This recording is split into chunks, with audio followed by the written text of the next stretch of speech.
नमः श्रीरङ्गनायक्यै यद्भ्रूविभ्रमभेदतः ईशेषितव्यवैषम्य निम्नोन्नतमिदं जगत् श्रीस्थनाभरणं तेजः श्रीरङ्गे शयमाश्रये चिन्तामणिमिवोद्ध्वान्तम् उत्सङ्गे अनन्तभोगिनः अब्जन्यस्तपदाब्जमञ्चितकटीः संवादिकौशेयकम् किञ्चित्ताण्डवगन्धिसंहननकम् निर्व्याजमन्दस्मितम् चूडाचुम्बिमुखाम्बुजम् निजभुजा विश्रान्तदिव्यायुधम्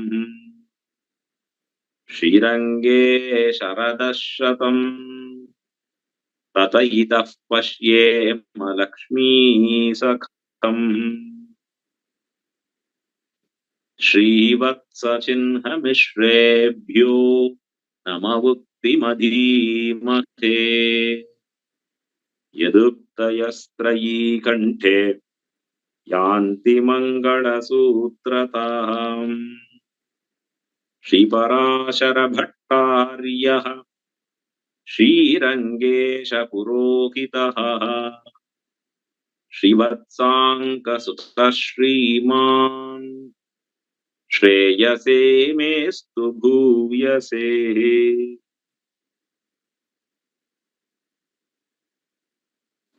श्रीयःपतियाय अखिलहेय प्रत्यनीकनाय कल्याणैकताननाय ஸ்வேதர சமஸ்தவஸ்து விலக்ஷணனாய்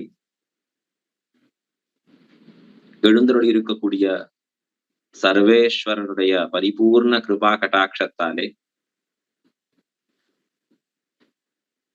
நன்னாளாகிற இந்நாளிலே தை மாதம் ஹஸ்த நட்சத்திரம்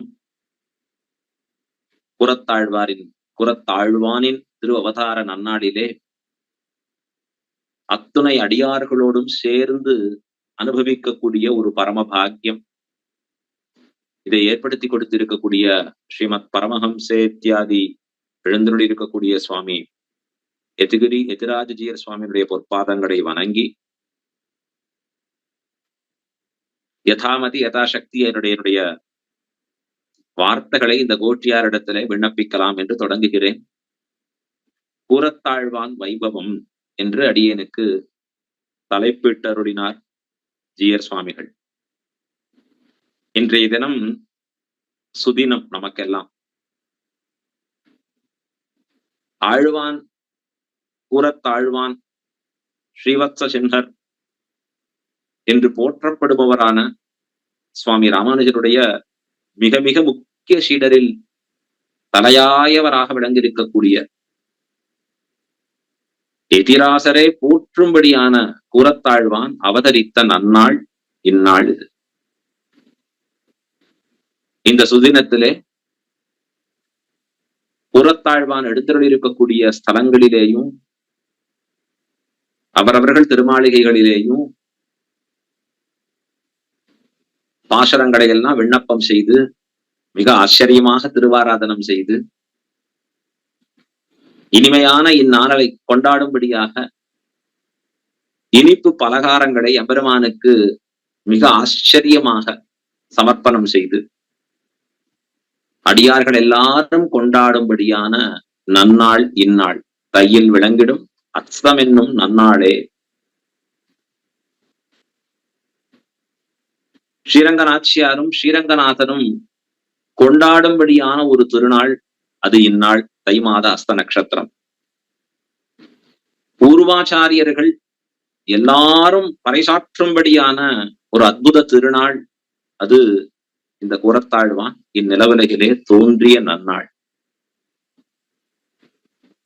எம்பெருமானார் தரிசனம் என்று பெயரிட்டிருக்கக்கூடிய இந்த தரிசனத்தை நம்பெருமாள் தானே பேரிட்டு நாட்டி வைத்தார் என்று காண்பிக்கிறார் மணவாள மாமுனிகள் தம்முடைய உபதேச ரத்தின மாலையிலே. அந்த எம்பெருமானார் தரிசனம் என்று பெயரிடுவதற்கு காரணமாக அமையப்பெற்றவர் கூரத்தாழ்வான். அந்த கூரத்தாழ்வானின் பெருமைகளை சொல்லும்படியாக, அவருடைய சிறப்புகளை இங்கே அடியார்கள் திறத்திலே விண்ணப்பித்து அருளும்படியாக ஜீயர் சுவாமியினுடைய விண்ணப்பம். அதை ஏன் தலையால் வணங்கி ஏற்றுக்கொண்டு ஆழ்வானின் பெருமைகளை அனுபவிக்க புறப்பட தயாராகி நிற்கிறேன். ஸ்ரீரங்கநாச்சியாருடைய மேன்மைய சொல்ல முடியுமா அப்படின்னு கேள்வி கேட்டா பட்டர் தெரிவிக்கிறார், அது முடியாது. பிராஞ்சோ விரிஞ்சாதயா அப்யேவம் தவதேவி வாங் மனசையோர் பாஷான விஜ்ஞம் பதம் காவாச்சகா பிரயதாமகே கவயித்தும் ஸ்வஸ்தி பிரசஸ்தேயிராம் என்று தம்முடைய ஸ்ரீகுண ரத்ன கோஷத்திலே தெரிவிக்கிறார். மிகவும் பழமைவாதியாக, ரொம்ப பழமையானவனாக இருக்கக்கூடிய பிரம்மா, விரிஞ்சின்னு பேர் அவனுக்கு, நான்முக கடவுளாக விளங்குபவன், அவர்களே பிராட்டியினுடைய பெருமையை மனதாலும் நினைத்தல் அரிது என்று சொல்லுகிற பொழுது அவர் பெருமையை பேச முடியுமா? முடியாது. ஸ்ரீரங்கநாதனுடைய பெருமையை பேச முடியுமா? எதிமே சகசிர வதனாதி வைபவம் நிஜமர்ப்பயேத் சகில ரங்கச்சந்திரமாகா என்று பட்டர் தாமே தெரிவிக்கிறார். ஸ்ரீரங்கநாதன் திறத்திலே சென்று 1000 படைத்திருக்கக்கூடிய ஆதிசேஷனை போலே நமக்கும் 1000 நாக்குகளை அருள வேணும் ரங்கநாதா. எதற்காக? முதலில் அருளுவீராக. உடனே எம்பெருமான் அருளினோ என்று அருள, உம்முடைய பெருமையை பேசலாம் என்பதற்காக ஆசைப்பட்டேன். ஓ அப்படியா, இப்ப 1000 பெற்றீரே, இப்பொழுது பேசும் என்று சொல்ல, அப்ப பட்டர் தெரிவிக்கிறார், இப்பொழுது சொல்லுகிறேன், உம்முடைய பெருமையை பேச ஒண்ணாது. அது 1000 பெறுவதற்கு முன்பே சொல்லியிருக்கலாமே அப்படின்னா, அப்பையும் முடியாது. 1000 பெற்றாலும் உம்முடைய பெருமையை பேச முடியாது. போல எம்பெருமானாருடைய வைபவத்தை, அவருடைய பெருமைகளை, அவர் இந்நிலவலைகளே சாதித்திருக்கக்கூடிய கைங்கரியங்களை பேச வேண்டும் என்று புறப்பட்டால் அது முடியக்கூடியதொன்றா அப்படின்னா முடியாத விஷயம். பல்கலையோர் தாம் மன்ன வந்த இராமானுஷன் சுரக்கும். அவர் எப்படிப்பட்டவராக இருக்கிற? சொல்லார் தமிழொரு 3 சுருதிகள் 4 எல்லையில்லா அறநெறி யாவும் தெரிந்தவன், எண்ணரும் சீர் நல்லார் பரவும் இராமானுஷன் என்று அந்த ராமானுஷனுடைய பெருமையும் கூட சொல்லி முடிக்க முடியாதபடி இருக்கக்கூடியது. அப்படி உயர்ந்து ஓங்கி இருக்கக்கூடிய பெருமை பெற்றவர் பிராட்டி, பெருமாள், ராமானுஷன் என்று இருக்கக்கூடிய இம்மூவரின் பெருமையை கூட ஒருவாறு பேசிவிடலாம். ஆனா கூரத்தாழ்வானின் பெருமையை பேசுவது ஒண்ணாது, முடியாதுன்னு தெரிவிக்கிறார். யார் தெரிவித்தார்? திருவரங்க தமுதனார் தம்முடைய ராமானுஷ நூற்றந்தாதியிலே காண்பித்து போந்தார். 7வது பாசுரம் தன்னிலே தெரிவிக்கிறார், மொழியை கடக்கும் பெரும் புகழான் வஞ்சமுக்குறும்பாம் குழியை கடக்கும் நம் கூரத்தாழ்வான் சரண்கூடிய பின் வழியை கடத்தும் இராமானுஷன் புகழ்பாடி அல்லா வழியை கடத்தல் எனக்கினி யாதும் வருத்தமன்னே என்று காண்பிக்கிறார். கூரத்தாழ்வானின் பெருமையை பேசும் அமுதனார் அப்படின்னு சொன்னா, ராமானுஷர் பெருமையை பலவாறாக பேசினார். ராமானுஷ நூற்றந்தாதி முழுவதுமே எம்பெருமானாரின் பெருமையைத்தானே பேசுகிறது. இராமானுஷன் எந்தன் மாநிதியே, எந்தன் சேம வைப்பே, என்னை காத்தனனே, என்னை சோர்விலனே என்று பாசுரம் தோறும் பிரபன்ன காயத்ரியாச்சே ராமானுஷா ராமானுஷா என்று அவரை போற்றி கொண்டாடி அருளுகிறார். ஒரே ஒரு பாசுரத்துல கூரத்தாழ்வானின் பெருமையை தெரிவிக்கிறார் ஆழ்வார். யார்? அமுதனார். ஆழ்வானின் பெருமையை என்ன சொல்ல ஆசைப்படுகிறார் அப்படின்னா, மொழியை கடக்கும் பெரும் புகழான். அவருடைய புகழ் எப்படிப்பட்டதாக இருக்கிறது என்றால், எம்பெருமான் பற்பல மொழிகளை சிருஷ்டித்து இந்த நிலவுகளை வைத்திருக்கிறாரே, அந்த மொழிகளுக்கெல்லாம் அப்பாற்பட்டதாக இருக்கிறது. குறிப்பா அந்த சம்ஸ்கிருதம், தமிழ் என்று சொல்லக்கூடிய இந்த இரண்டும் முதுபெரும் மொழிகளாக இருக்கக்கூடியவைகள். தேவ பாஷை சம்ஸ்கிருதம் என்பது ஆழ்வார்களுடைய அற்புதமான சொற்கள் நிரம்ப பெற்றிருக்கக்கூடிய திராவிட வேத சாகரம் நிரம்பியது தமிழ். ரெண்டு மொழிகள் இருக்கு. இந்த மொழிகளுக்கு அப்பாற்பட்டு இருக்கிறதான் கூறத்தாழ்வானின் பெருமை. அப்படின்னா இந்த மொழியையும் கடந்து இருக்கிறது அவர் பெருமை. அவரை பெருமையை பேசுவதற்கு கூறத்தாழ்வானுடைய பெருமைகளை எல்லாம் சொல்லணும்னு சொன்னா புதியதாக ஒரு மொழி வேணும்னு சாதிக்கிறார் அமுதனர். இனியதான மொழி உண்டானால் அந்த மொழியை கொண்டு நாம் ஆழ்வானின் பெருமையை பேசலாம். இப்ப இருக்கிற மொழிகளுக்கெல்லாம் ஆழ்வானின் பெருமையை பேசுகிற தகுதி கிடையாது. அப்படி இந்த மொழிகளையும் கடந்திருக்கக்கூடிய பெரும் புகழாளர் கூறத்தாழ்வான். மனசா அகோச்சரமாக விளங்கி இருக்கக்கூடிய பெருமையோடு கூடியவர். அப்படிப்பட்ட கூறத்தாழ்வானுடைய வைபவம், அந்த கூறத்தாழ்வான் என்கிற ஒரு அவதாரம் இருக்கே, சிருஷ்டி இருக்கே, ரொம்ப ஆச்சரியம். மீனாய் ஆமையுமாய் என்று ஆழ்வார் எம்பெருமானுடைய தசாவதாரங்களை கொண்டாடுகிற பொழுதும் என்னென்ன யோனியுமாய் பிறந்தாய் இமையோர் தலைவா, என்ன ஆச்சரியம், எப்படியெல்லாம் தேவரீர் சிருஷ்டி எடுத்திருக்கீர். பிறப்பில்லாதவர் தான், ஆனா பல்பிறப்பாளராக இருந்திருக்கிறீரே. பிறப்பில் பல்பிறவி பெருமான் என்று எம்பெருமான் அவதரித்த அவதாரங்கள் ஆச்சரியம் மிக்கவைகள், கொண்டாட தகுந்தவைகள்னு பார்க்கிறார். அதற்கு மேலே எம்பெருமான் செய்திருக்கக்கூடிய சிருஷ்டி இருக்கே, அது ரொம்ப கொண்டாட தகுந்தது. எத்தனையோ உலகத்துல படைச்சிருக்கான் எம்பெருமான். ஆழ்வார் சாதிக்கிறார், ஒன்றி ஒன்றி உலகன் படைத்தான் கவியாயினருக்கு என்று. இப்படி படைக்க முடியுமா? இன்னைக்கு உலகத்துல எல்லாரும் அதிசயித்து பாக்குறா, என்ன சிருஷ்டி, என்ன ஆச்சரியமான சிருஷ்டி. உலகத்துல எம்பெருமான் படைச்சிருக்கிற விதத்துல ஆச்சரியப்பட்டு இருக்கணும். ஏதோ சோலார் பிளானட்டுங்கிறா, இது இப்படிதானா, இதை சுத்தி இப்படி இருக்கா, ஐயோ இன்னும் அதை கடந்து இத்தனை இவ்வளவு உலகங்கள் இருக்கா, அதை தாண்டி இன்னும் ஆராய்ச்சி பண்ணிட்டே இருக்கா, பிளாக் ஹோல்கிறா, எதையோ சொல்லிட்டு இருக்கா.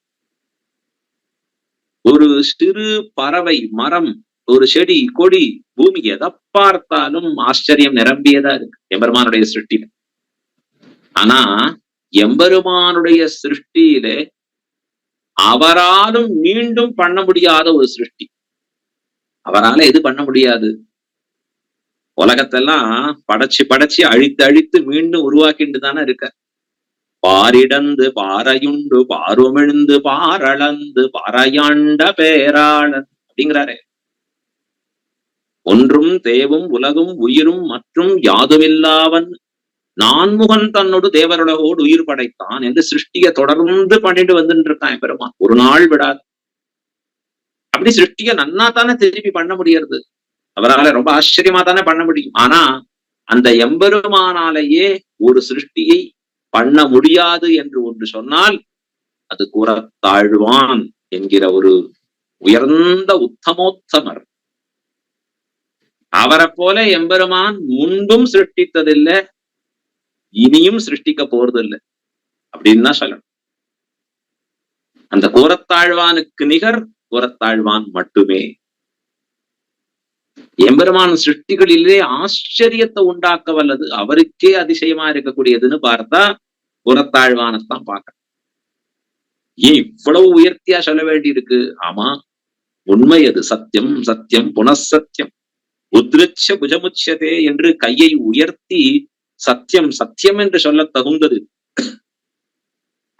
ஏன்னா கூறத்தாழ்வானுடைய வாழ்க்கை வரலாறாகட்டும், அவருடைய வைபவங்களாகட்டும், அவருடைய திருவுள்ளத்திலே இருக்கக்கூடிய உயர்ந்திருக்கக்கூடிய நற்பண்புகளாகட்டும், அவர் மற்ற ஸ்ரீவைஷ்ணவர்களோட கலந்து பரிமாறி இருக்கக்கூடிய விதங்களாகட்டும், எம்பெருமானிடத்திலே காட்டிய பக்தியாகட்டும், ஆச்சாரிய பக்தியாகட்டும், எல்லாவற்றிலேயும் தலை சிறந்து உயர்ந்து நின்றார் கூறத்தாழ்வான்.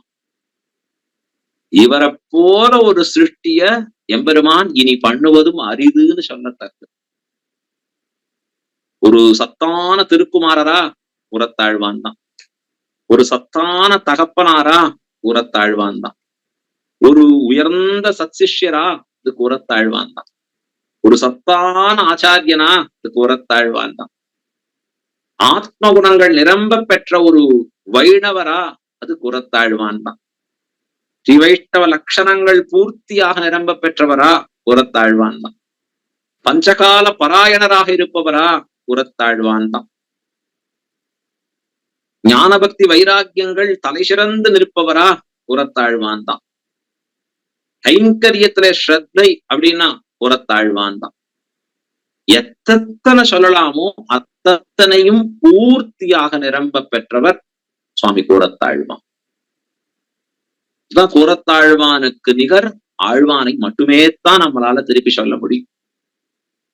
அப்படிப்பட்ட கூறத்தாழ்வானுடைய வைபவத்தை அவர் அவதரித்திருக்கக்கூடிய நன்னாளாகிற தை மாதத்திலே ஹஸ்த நட்சத்திரத்தோடு கூடிய இருக்கக்கூடிய இந்நாளிலே இந்த திவதேசங்கள்ல அந்த கூறத்தாழ்வான் ஸ்ரீரங்க கஷேத்திரத்துல பெரியவருமாள்கிட்ட மங்களாசாசனம், பெரியவராட்டியார்ட்ட மங்களாசாசனம், ஆண்டாள்கிட்ட மங்களாசாசனம், உடையவர்கிட்ட மங்களாசாசனம், இதெல்லாம் அற்புதமா முடிந்திருக்கக்கூடிய ஒரு நன்னாளிலே நாம் எல்லாம் சேர்ந்து அனுபவிக்கிறோம் என்பது நமக்கு கிடைத்திருக்கக்கூடிய பரம பாக்கியம்.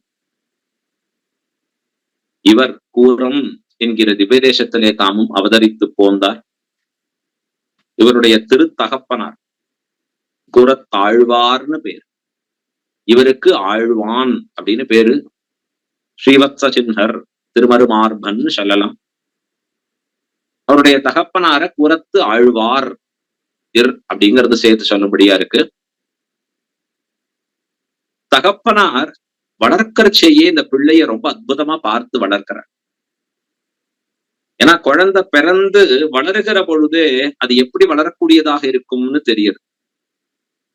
குழந்தைய பார்த்தாலே தெரியுது வித்தியை அபியசிக்கிற விதமும் திவ்ய தேஜஸும் உயர்ந்திருக்கிற ஆத்ம குணங்களும் நிரம்ப பெற்றவராக இவர் வளர்ந்து வருகிறார்.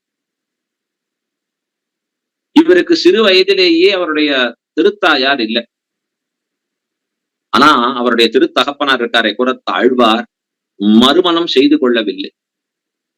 சாஸ்திரம் அனாஷ்ரமி நதிஷ்டேதுன்னு சொல்றது.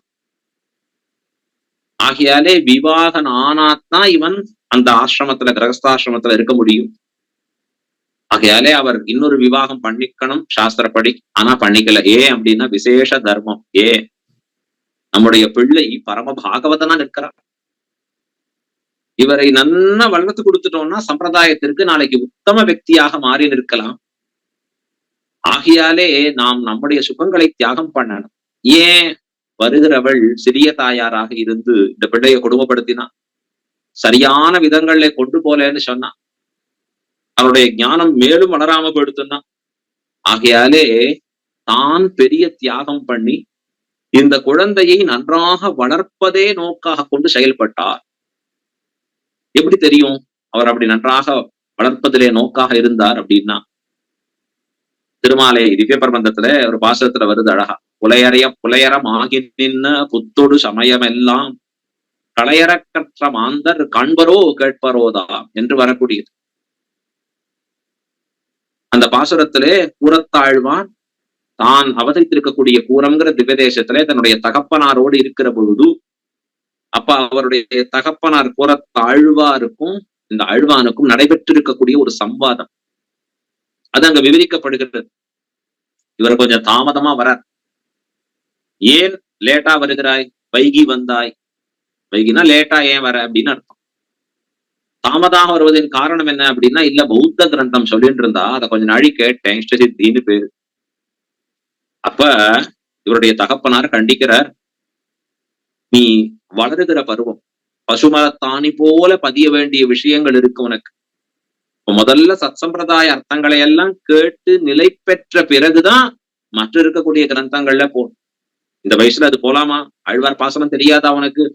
காண்பரோ கேட்பரோதான்னு சொல்லியிருக்காரு என்று அவரை திருத்தி பணிகொள்கிறார்.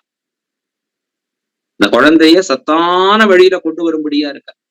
கூறத்தாழ்வான் வைபவத்துல அவருடைய திருத்தகப்பனாரையும் நாம நினைச்சுக்கணும். அழகான ஒரு பேரண்டிங் பண்ணிருக்கார் சுவாமி. ஆகையால இந்த பிள்ளையும் ரொம்ப அற்புதமா கொண்டு வர வச்சிருக்கார்.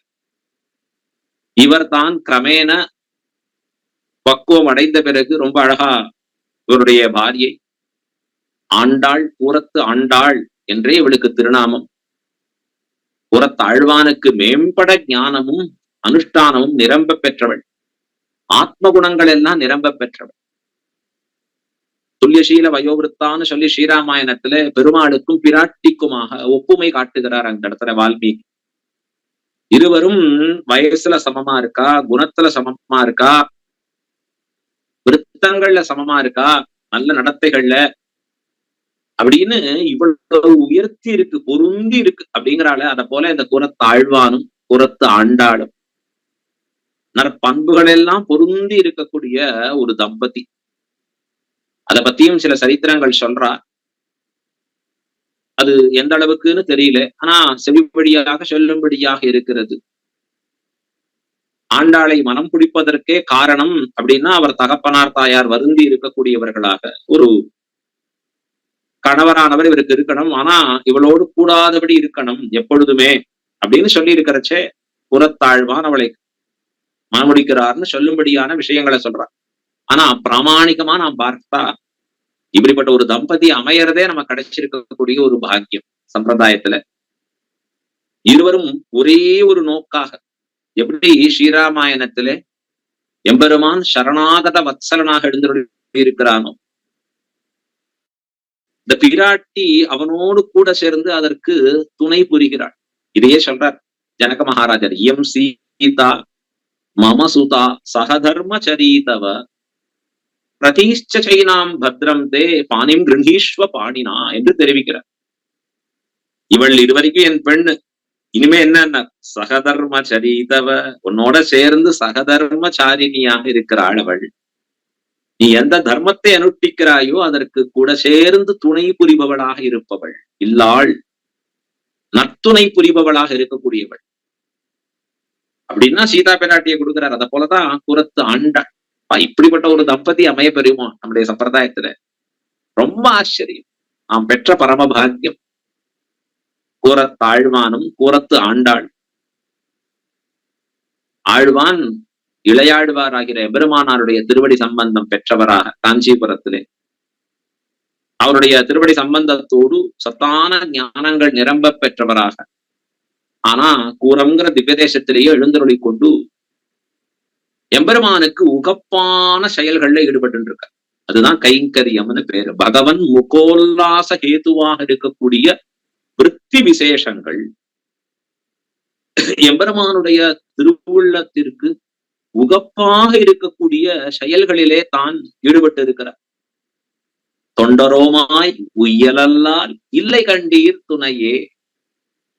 எப்பொழுதும் தொண்டே செய்திருக்கக்கூடிய அப்படி இருக்கிறவனுக்கு தான் என்ன பேரு? தொண்டன்னு பேர். பகவத் கைங்கரிய நிரதராக இருத்தல். நம்ம எல்லாம் ஆச்சாரியர்கள் அப்படித்தானே ஆசீர்வாதம் பண்ணுவா. எப்போதும் பகவத் பாகவத் ஆச்சாரிய கைங்கரியத்திலே நிலைநிற்க வேண்டும். மேலும் மேலும் அந்த கைங்கரிய ஸ்ரீ வர்த்ததாம் அபிவர்த்ததாம். இந்த கூறத்தாழ்வானுக்கு இயற்கையாகவே கைங்கரியத்துல மிகப்பெரிய நாட்டம். அதிலே தலை சிறந்த கைங்கரியம் என்ன அப்படின்னா வந்தவர்களுக்கெல்லாம் உணவிடுதல். அன்னதானம்னு சாதாரணமா சொல்றா, ஆனா நாம சிவவைஷ்ணவத்துல ததியாராதனை என்று கொண்டாடுகிறோம். ததியர்களாக விளங்கி இருக்கக்கூடிய அடியார்களை ஆராதித்தல். பகவானுக்கு பண்ணுகிற திருவாராதனம் வெறும் யாகம் தான். ஆனா அதற்கு மேலே வந்திருக்கக்கூடிய அடியார்களுக்கு அந்த பிரசாதத்தை சமர்ப்பித்தல் இருக்கு பாருங்க, அந்த உணவளித்தல் இருக்கு பாருங்க, அதுக்குதான் என்ன பேரு? அனுயாகம் அப்படின்னு பேரு. இதை நாள்தோறும் பரம பாக்கியமாக கொண்டு அந்த அன்னதானம் செய்து வருகிறார். திருப்பாவிலே ஆண்டாள் சொன்னா போலே அம்பரமே தண்ணீரே சோரே அறம் செய்யும். எப்படி கொடுக்கணும் அப்படின்னா ஐயமும் பிச்சையும் ஆந்தனையும் கைகாட்டி பெறுகிறவர்கள் போரும் போரும்னு சொல்ற அளவுக்கு, அவர்களுக்கு திருப்தி ஏற்படுகிற அளவுக்கு.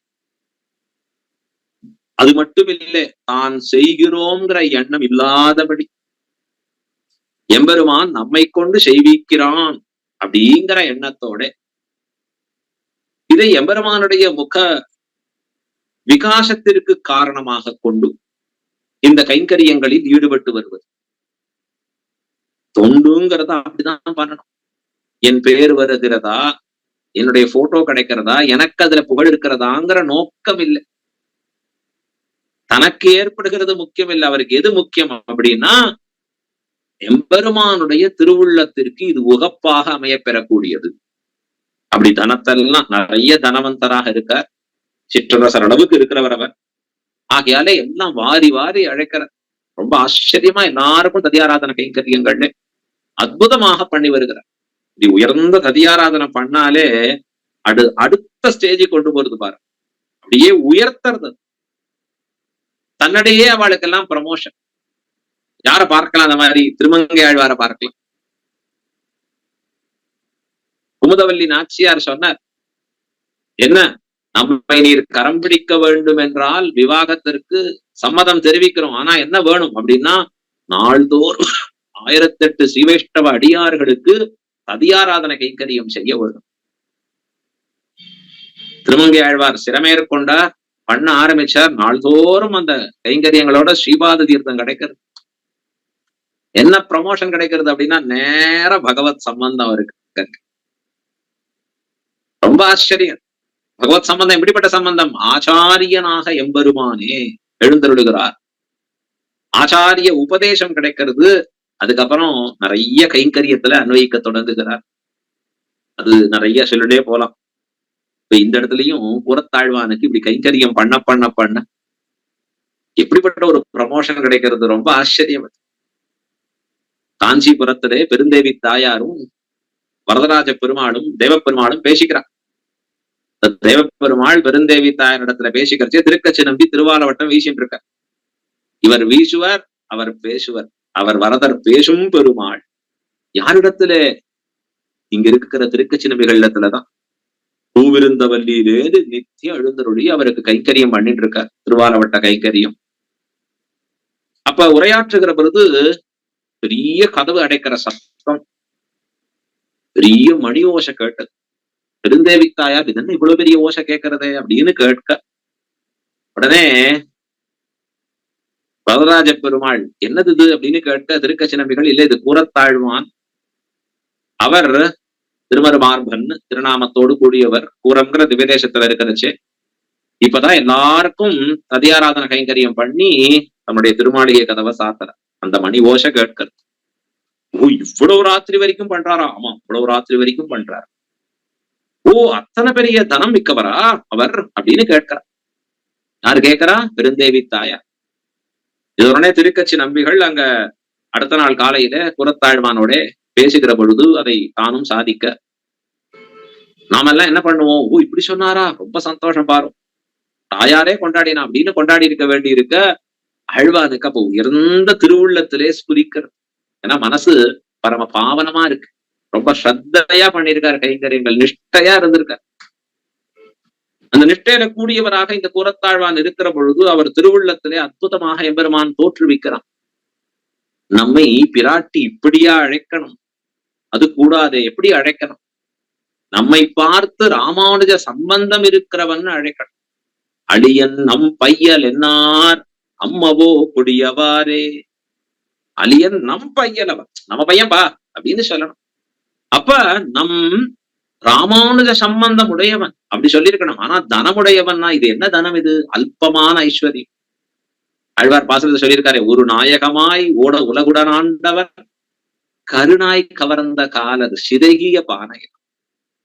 பெரிய பெரிய ராஜாக்கள் எல்லாம் ஒரு நாள்ல ஒண்ணுமே இல்லாதவன் ஆயிட்டான். கையில இருக்கிற ஓடு கூட உடைஞ்சு போச்சு. அப்படி பிச்சை எடுத்துட்டு இருக்கான். இந்த ஐஸ்வர்யம் நிலைநில்லாதது. அதுக்குதான் பேரே செல்வோம்னு பேரு. அதோட சம்பந்தப்படுத்தி சொல்லலாமான்னு யார் சொல்றா? அதுவும் எவளை உலகமே கொண்டாடுகிறதோ, எஸ்யா கடாட்ச வீக்ஷா க்ஷணலக்ஷம் லக்ஷிதா மகேஷாஸ்யு. பெரிய பெரிய ஏகப்பட்ட பேர், பிரம்மா இந்திரன் மற்றும் உண்டானவர்கள்லாம் வரிசையில நிக்கிறா. கொஞ்சம் பிராட்டி கடாட்சம் இருக்கட்டுமே, லவலேசம் இருக்கட்டும். ஒரு அண்டத்துக்கு அதிபதி ஆயிட்டான் பிரம்மா. சிவன் ஒரு லோகத்துக்கு அதிபதி ஆயிட்டான். இந்திரன் தான் தேவபலோகத்துக்கு அதிபதியா ஆயிட்டான். யாரு? பிராட்டி கடாட்சத்தான். உரத்தாழ்வான் என்ன பண்றார்? லவலேசம் கொஞ்சம் இத்தினூண்டு பண்றார் அந்த கைக்கரியங்கள்.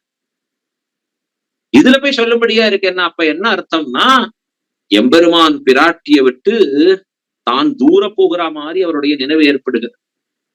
ஆழ்வார் பாசுரத்துல கதறினாரே, பலனீ காட்டி படுப்பாயோ நெறி காட்டி நீ குதியோ. எம்பெருமானே, என்ன உன்னை விட்டு தள்ளி வச்சுடுவியா? வேற வேற விஷயங்களை காண்பிச்சு என்ன விட்டுடுவியா? பயப்படுறார் ஆழ்வார்.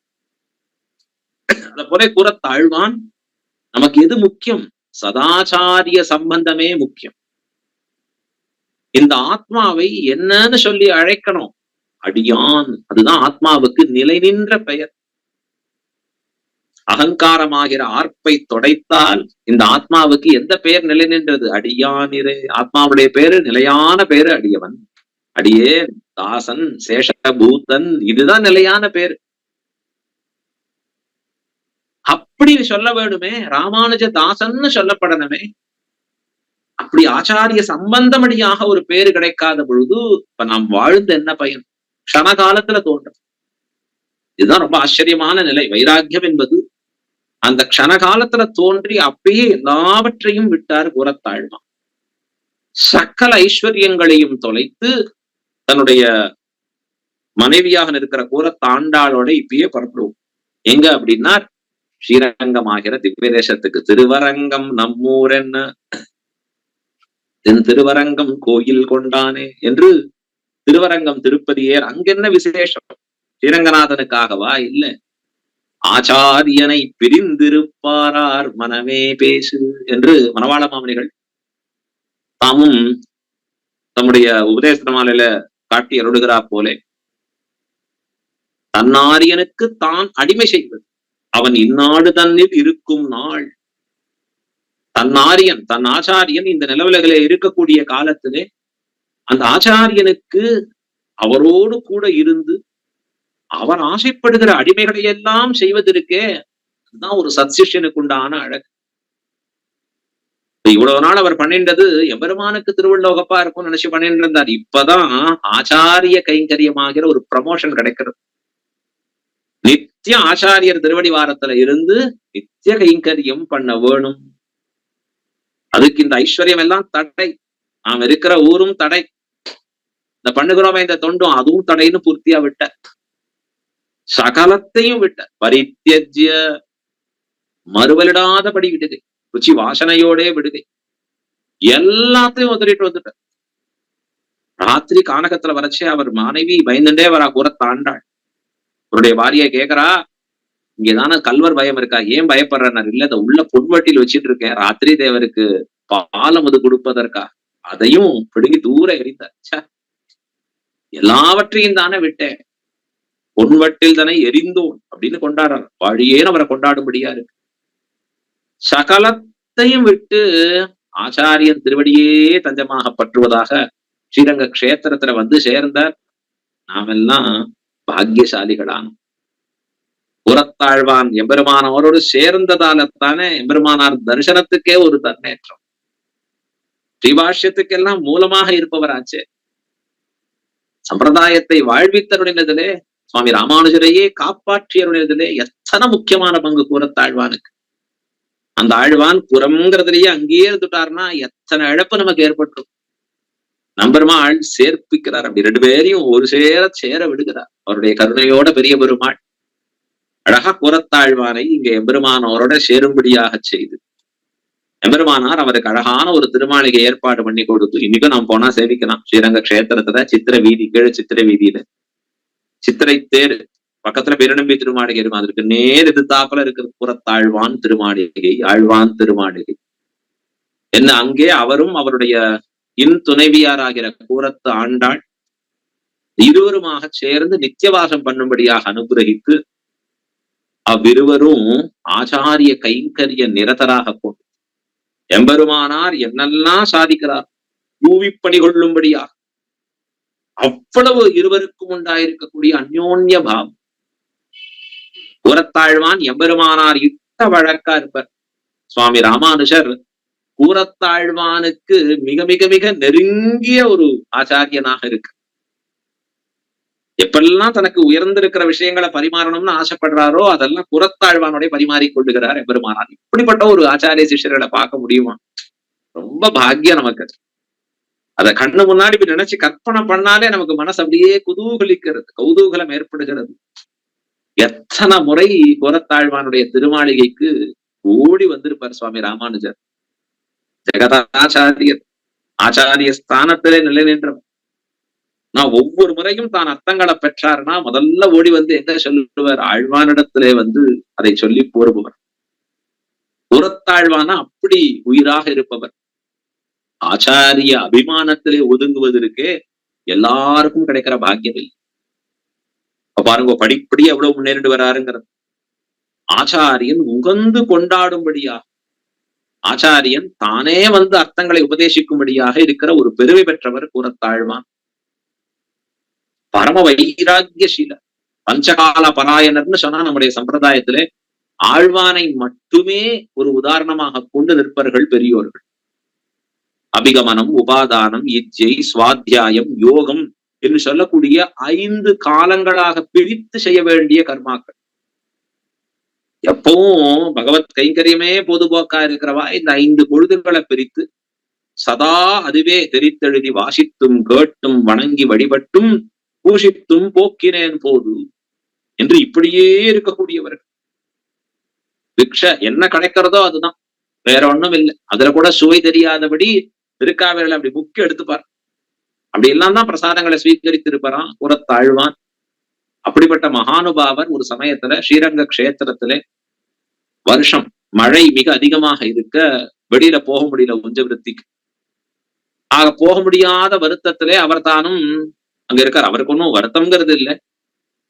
ஆனா ஒரு நாள் 2 நாள் ஆனா அந்த சரீரத்தால உணவில்லாத தாங்க முடியல, சோர்ந்து போயிருக்கு. சோர்ந்து போய் உறங்கி கொண்டிருக்கிறார் புறத்தாழ்வான். தளர்ந்து விட்டது திருமேனி.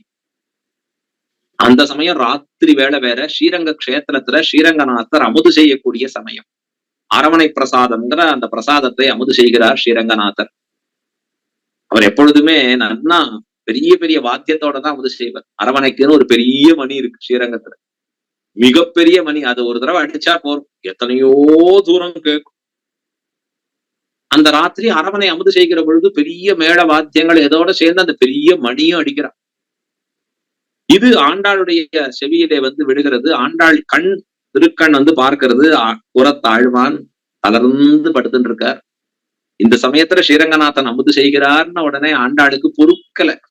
என் பர்த்தாக்கு ஒரு வயிற்றுக்கு ஒண்ணும் இல்லையே, அப்படிதானே பாக்கியம் இருக்கணும். அதான உத்தமமான ஸ்திரீ அவள். பத்னின்னு சொன்னா பதிதான் எல்லாமாக இருப்பவள். தனக்கு எல்லாம் பதியாக, சகலமும் தனக்கு பதி என்று பாவித்திருப்பவள். ஆச்சாரியனே தனக்கு கூறத்தாழ்வான், எல்லாமும் தனக்கு கூறத்தாழ்வானா பாவித்திருக்கிற ஆண்டாள் தன்னுடைய மனசிலே நினைத்தாள் என்ன அப்படின்னா, உம்முடைய பக்தன் இங்கே பட்டினியே கிடக்க நீர் மட்டும் குலாவி குலாவி அமுது செய்தருளுவதன் அப்படின்னு நினைக்கிறச்சே பெரிய பெருமாள் திருவுள்ளத்திலே பட்டு அவர் என்ன பண்ணாருன்னா, அவாவா கொஞ்சம் கொஞ்சம் எடுத்துப்பா. அங்க பெருமாளுக்கு அமுது ஆன உடனே அந்த கைங்கரியவர்கள் இருக்காளே அவாவாளுக்குன்னு கொஞ்சம் கொஞ்சம் பாகம் உண்டு அந்த பிரசாதங்கள் எடுத்துக்கலாம். மிச்சம்தான் ஸ்ரீபண்டாரத்துக்கு போகணும். யாரும் தொடக்காதான்ட்ட. யாராவது தொட்டெல்லாம் பாருங்க, இது அப்படியே இந்த பிரசாதத்தை எடுத்துன்னு போகணும். எங்க உத்த நம்பிக்கை ஆணையிட்டார் கூறத்தாழ்வான் திருமாளிகையில போய் சேரும். பெரிய மேளதாள வாத்தியங்களோட கூறத்தாழ்வான் இடத்துல வந்து சேர கண்ணை விழிச்சுன்னு பார்க்கிறார் கூறத்தாழ்வான். பரபரத்து நிற்கிறார். என்னாச்சு என்னாச்சு, இது என்ன பெரிய பெருமாள் அரவண பிரசாதம் இங்கு வந்து சேர்கிறத. உடனே அவர் சொன்னார், பெரிய பெருமாளின் திவ்ய ஆக்னி மட்டும் கொடுக்க சொல்லியிருக்க. ஓ, டக்குன்னு கூறத்தாழ்வானுக்கு ஸ்புரிக்கிறது, ஏதோ நடந்திருக்கு, இல்லைன்னா நமக்கு எதுக்கு இங்க வரணும், நமக்கு வர வேண்டிய அவசியம் இல்லையே. உடனே இந்த பக்கம் திரும்பி தன்னுடைய மனைவியை பார்க்கிறார், கண்களாலே பேசிக்கிறார். உன் மனத்தால் என் நினைந்திருந்தாய், நீ என்னமா நினைச்ச? ஏன்னா உன்னுடைய நினைவுதான் பெரிய பெருமாளுக்கு எதையோ ஏற்படுத்தி இருக்கிறது. ஏன்னா அவர் உள்ளுவார் உள்ளிட்டெல்லாம் உடனிருந்து அறுதியாக பார்ப்பவர். நீ என்ன நினைத்தாய்ன்னு கேட்ட உடனே ஆண்டாள் சொன்னா, இல்ல நீர் பட்டினியே கிடக்கிறத பார்த்து மனசு தாங்க முடியல, கொஞ்சம் பெரிய பெருமாள்கிட்ட கேட்டுட்டேன், கொஞ்சம் வருத்தமா சொல்லிட்டேன். பாரும் பக்தன் பட்டினி இருக்காரு, இவருக்கு ஒண்ணும் கிடைக்கலையேன்னு சனிச்சுட்டேன். அவர் அரவண பிரசாதம் செய்யற டைமா இருந்தது அது. உடனே கூறத்தாழ்வான் அடுத்த வார்த்தையை சொல்றார், எம்பெருமானை நிர்பந்திக்கலாமோ. என்ன வார்த்தை இது! சோறு கண்ட இடம் சொர்க்கம்னு இருக்கும். அழகா ஆச்சாரியர்கள் சொல்லுவா, பசியன் சோற்றை கண்டா போலேயும். அதான் ஒரு சீவைட்டவர்கள்லாம் எப்படி இருக்கணுங்கிற ஒரு நீதியை சொல்றார் சீவஜன பூஷணத்துல. பசியோடு இருக்கிறவன் சோற்ற பாட்டா மேல் விழுந்து அப்படியே எடுத்துப்பான். என்னைக்கு நமக்கு தெரியலாம்னா ஏகாதசி விரதம் இருந்து துவாதசி பாரணை பண்றச்சே முதல்ல அதை முடிச்சுட்டுதான் அடுத்த காரியம். அப்படிதான் மனசு இருக்கும். இப்ப கூரத்தாழ்வான் பட்டினியே கிடக்கிறார். எம்பெருமானுடைய பிரசாதம் கிடைக்கிறது, எடுத்துக்கலாம் இல்லையோ. ஆனா முதல்ல ஆண்டாளை பார்த்து சொல்றார், எம்பெருமானை இப்படி நிர்பந்தப்படுத்தலாமா? இது எங்க சொல்றா ஆண்டாள் அப்படின்னா, நானேதான் ஆயிடுக எல்லையிலங்களிலேங்கிற பாசுரத்துல நானேதான் ஆயிடுகிற இடத்துல அற்புதமான வியாக்கியான மதுவிழார்கள் ஆச்சாரியர்கள். அழகிய மணவாள பெருமாள் நாயனார் தம்முடைய 6000 தெரிவிக்கிறார், மிகவும் கௌரவிக்க தகுந்திருக்கக்கூடிய பெரியோர்களை நிர்பந்திக்கலாகாது. நிர்பந்தம் பண்றதுக்கு நமக்கு யோக்கியதை இல்லையா? இது வேதாந்தத்துல சொல்லப்பட்டிருக்கக்கூடிய கருத்தாம். அந்த கருத்தை தன் வாழ்க்கையிலே நடத்தி நிற்பவர் கூரத்தாழ்வான். என்ன ஆச்சரியம் இது! மொழியை கடக்கும் பெரும்புகழா, அதெல்லாம் சான்று. அந்த சமயத்துல பசி அப்படி இருக்கு. ஆனா ஆண்டாளை பார்த்து கேட்கிறார், நினைக்கலாமா அப்படி பெருமாளை நிர்பந்தம் படுத்தலாமா? தப்பாச்சேமா? சர்வேஸ்வரனுக்கு தெரியாதா எப்ப யாருக்கு எதை கொடுக்கணும், எப்படி கொடுக்கணும்னு தெரியாதா என்று கேட்டவர் கூரத்தாழ்வான். நினைச்சாலே நமக்கெல்லாம் ஆச்சரியமாக ஏற்படுகிறது. 2 கவளங்களை ஸ்வீகரித்தார். தனக்கும் தன்னுடைய பாரியைக்கும் எடுத்துட்டார். மிச்சதெல்லாம் ஸ்ரீபண்டாரத்துக்கு அமிச்சார். அப்ப கூட அத்தனை ஆசை இல்லை அவருக்கு. இதுதான் வைராக்கிய சீலர் என்பது. அதில்தான் பட்டர் அவரை பார்த்து சொல்லுவார், நான் யார் மகன் தெரியுமா என்று விஷ்ணு சஹஸ்ரநாம பாஷ்யத்துல சொல்லுவார், என் தகப்பனார் ஒரு ரிஷி என்று சொல்லுவார். ரிஷியினுடைய பிள்ளையாக்கணும் அப்படின்னு கொண்டாடுவார். சத்தியமாக கூரத்தாழ்வான் ரிஷியாக வாழ்ந்து நின்றவர், பெரிய தபஸ்வி. அவ்வளவுதான், 2 கவலம் தான். இது மற்றதெல்லாம் கிரய விக்கிரயார்கமாக அப்படின்னா விற்பது வாங்குவதாக. சிவபண்டாரத்துல இதை கொண்டுதான் சேவாதிகளை கொடுத்து அதுல சேகரிக்கிற தனத்தை கொண்டுதான் அடுத்த நாள் பெருமாள் கைங்கிறதுக்கு பண்ணிக்கணும். திருப்பி அம்சாச்சது.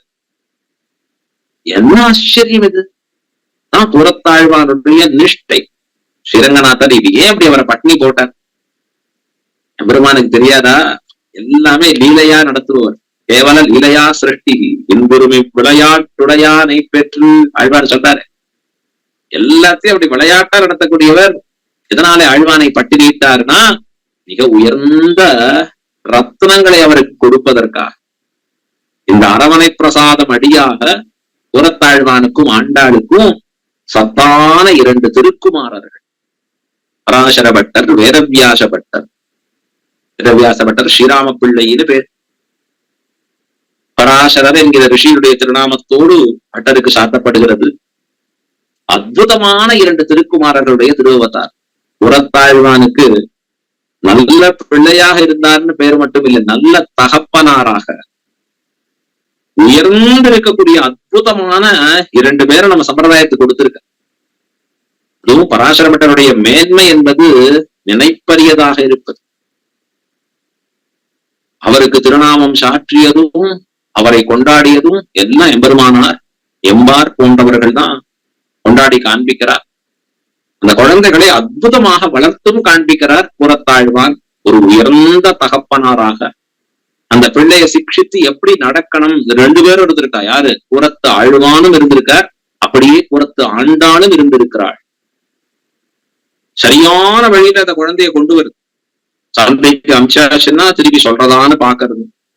அதன் பிறகு ஆண்டாள் என்ன யார்கிட்ட அந்த குழந்தை சொல்றது, யாரோ எம்பெருமான் இந்த பரத்வத்தை ஏற்றுக்காதவர்கிட்ட பட்டுட்டு வந்துட்டேன் அப்படின்னா, ஐயோ அது தோஷமாச்சே, போய் ஸ்ரீபாத தீர்த்தம் வாங்கிட்டு வா உள்ள, அதுதான் உனக்கு சுத்தி. யார்கிட்ட வாங்குறது? ஏதோ அங்க போறா பாரு எம்பெருமான் கைங்கத்தில் இருக்கிறவா, அவன் நான் கேட்டா கொடுப்பாடா, அது தெரியாது, அது ஒண்ணு நீதான் போய் சாமர்த்தியமா வாங்கிட்டு வரணும்.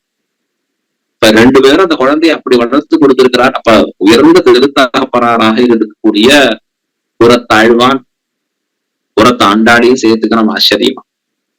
அதற்கு மேலே கூரத்தாழ்வானுடைய சிஷ்ய லட்சணங்கள் என்னென்று சொல்வது? திருமந்திரத்துல எம்பெருமான் இந்த திருமந்திரத்தை உபதேசிப்பதற்காக நரநாராயணாக தானே எழுந்தருளினான். தானே சிஷ்யனுமாய் ஆச்சாரியனுமாய் என்று திருமந்திரத்தை வெளியிட்டருளினான். எங்க? பதரீகாசிரமம்னு பேர். அந்த பதரிகாசிரமத்திலே தானே நாராயணனாக குருவாக இருந்து தானே நரனாக இருந்து உபதேசித்தான். ஏன்? சிஷ்யனா யாரும் கிடைக்கலையா?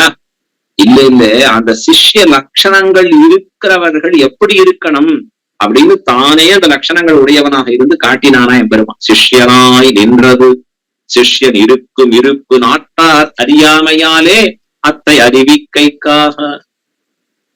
ஒரு சிஷ்யன் எப்படி இருக்கணும், அவனுடைய குணாதிசயங்கள் எப்படி இருக்கணும், அவனுடைய நடத்தைகள் எப்படி இருக்கணும், அவனுடைய வார்த்தைகள் எப்படி இருக்கணும், அவனுடைய எண்ணம் எப்படி இருக்கணும், அவனுடைய செயல்பாடுகள் எப்படி இருக்கணும், இதெல்லாம் உலகத்துக்கு எம்பெருமான் காண்பிக்க வேண்டும் என்று ஆசைப்பட்டு தாவே நரனாக வந்து அவதரித்தான்.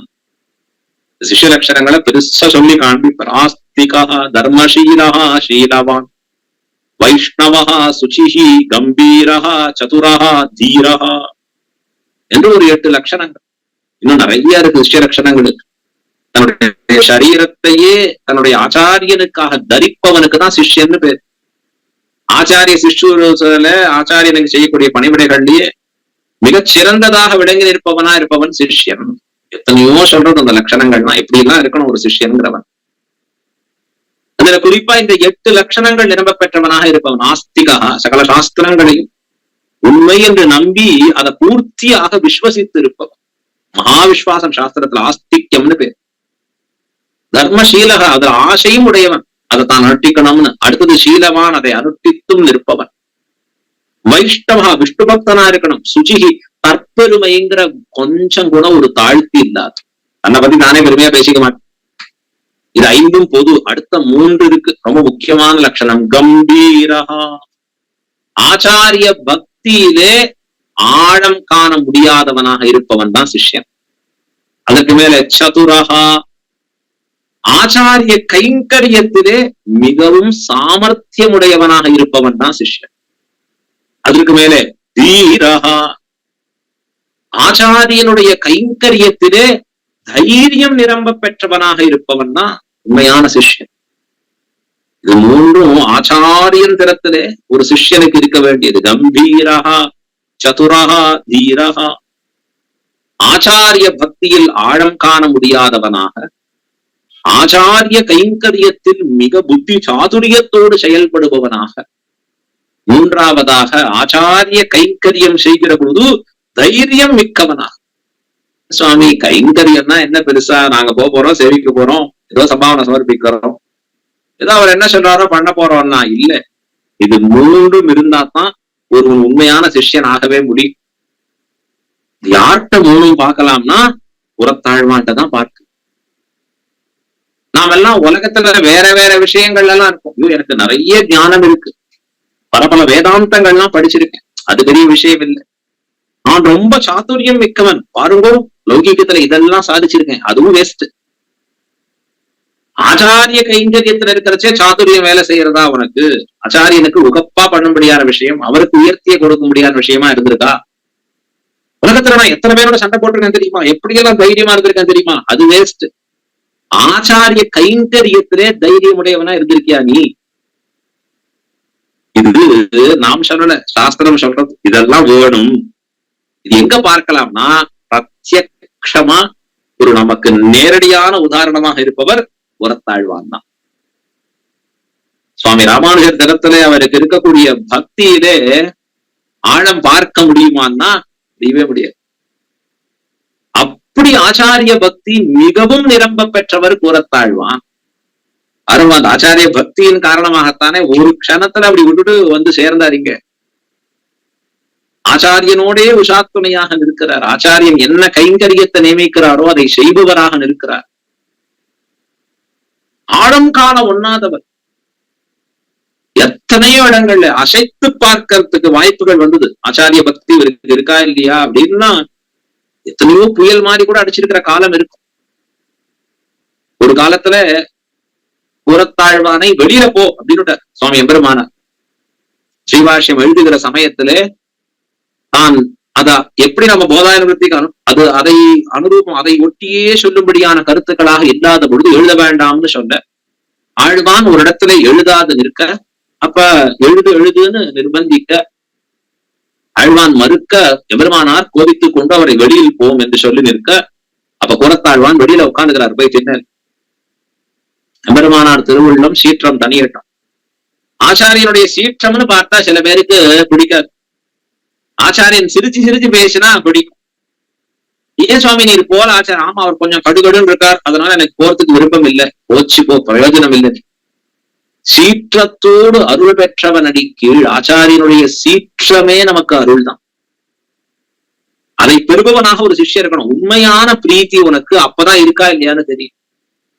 ஆச்சாரியன்ட்ட பக்தி எப்படி இருக்கணும்? ஆச்சாரியன் சிரிச்சு பேசினா, ஆச்சாரியன் இவனை கொண்டாடினா, ஆச்சாரியன் ரொம்ப நன்னா கவனிச்சா, அப்ப நானும் ரெசிப்ரகேட்டா இருக்கேன் பாருங்க, நானும் அவருக்கு அதே மாதிரி பிரீத்தி உடையவனா, பேசுறவனா, சிரிக்கிறவனா இருக்கேன் பாருங்க.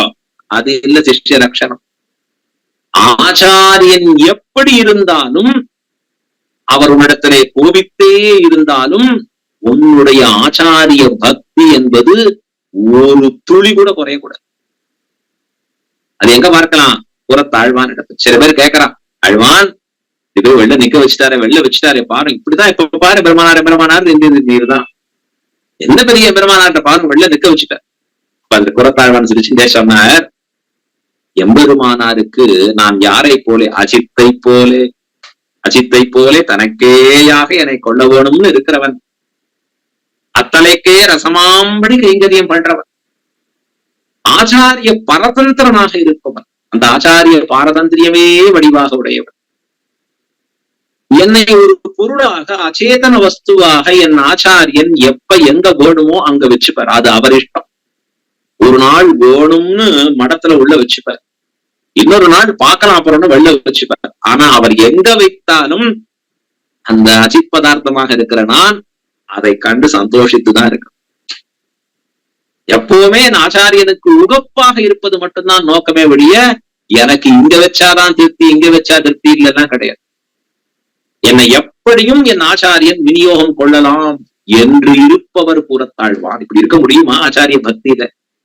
கம்பீரஹா, இந்த புயல் அடிக்கிறச்சேதான் தெரியணும் ஆச்சாரிய பக்திங்கிறது நமக்கு இருக்கா இல்லையா. எல்லாம் ஸ்மூத்தா போயிட்டு இருக்கு சுவாமி அப்படின்னா எல்லாமே ஸ்மூத்தா தான் இருக்கிறதா இருக்கு. ஆனா ஒரு காலத்திலே நமக்கு ஒரு சூழ்நிலை மாறுகிறது, கஷ்டமான இடர்பாடு ஏற்படுகிறது, அப்பொழுது அந்த ஆச்சாரிய பக்தி மேலோங்கி இருக்கிறதா? எத்தனை இடங்கள்ல புறத்தாழ்வானுக்கு அப்படி இருக்கு. எம்பெருமானாருக்கு வருகிற ஆபத்தை தான் சிறமேற்கொள்ளுகிறார். சாதுராகா, சாதுரியம் மிக்கவர். ஆச்சாரிய சேவையில தான் அவனுடைய சாதுரியத்தை உபயோகிக்கணும். ஒரு சிஷ்யன்னு சொன்னா, நான் இதை சாதிச்சுட்டேன் அதை சாதிச்சுட்டேன் இப்படி எல்லாம் நான் பண்றதுல வல்லவன், என் புத்திசாரியத்திலேயும் இப்படி எல்லாம் இருக்கு, ஒரு பிரயோஜனமும் இல்லை. ஆச்சாரிய கைங்கரியத்திலே உன்னுடைய புத்தி சாமர்த்தியத்தை காண்பிக்க வேண்டும். எப்படி காண்பிக்கணும் அது அப்படின்னா, தான் செய்கிற கைங்கரியத்தாலே ஆச்சாரியனுக்கு மேலும் உகப்பை உண்டாக்குபவனாக ஆக வேண்டும். ஆச்சாரியன் திருவுள்ளத்துல நினைப்பதை பன்மடங்கு செய்பவராக இருக்கணும். ஸ்ரீரங்கத்துல பெரிய கோயில் நம்பின்னு பேர். அவர் தான் யாரு? திருவரங்க தமுதனார். அவருக்கு முன்பு இருக்கிற திருநாமம் மூங்கில் குடி வம்சம்னு பேர் அந்த வம்சத்துக்கு. அதுல பிறந்தவர். அவர் தான் ஸ்ரீரங்கம் கோவில் நிர்வாகர். பெருமாளுக்கு பௌரோகித்திய கைங்கரியம் பண்றவர், புராண படனம் பண்றவர். பௌரோகித்தியம்னா ரங்கநாதருக்கு புரோகிதராக இருப்பதும் புராணங்களை சேவிப்பதும் உண்டான கைங்கரியம். பிராச்சீனமா அந்த கோயில்ல சாவி வச்சுட்டு இருக்கிறவர்.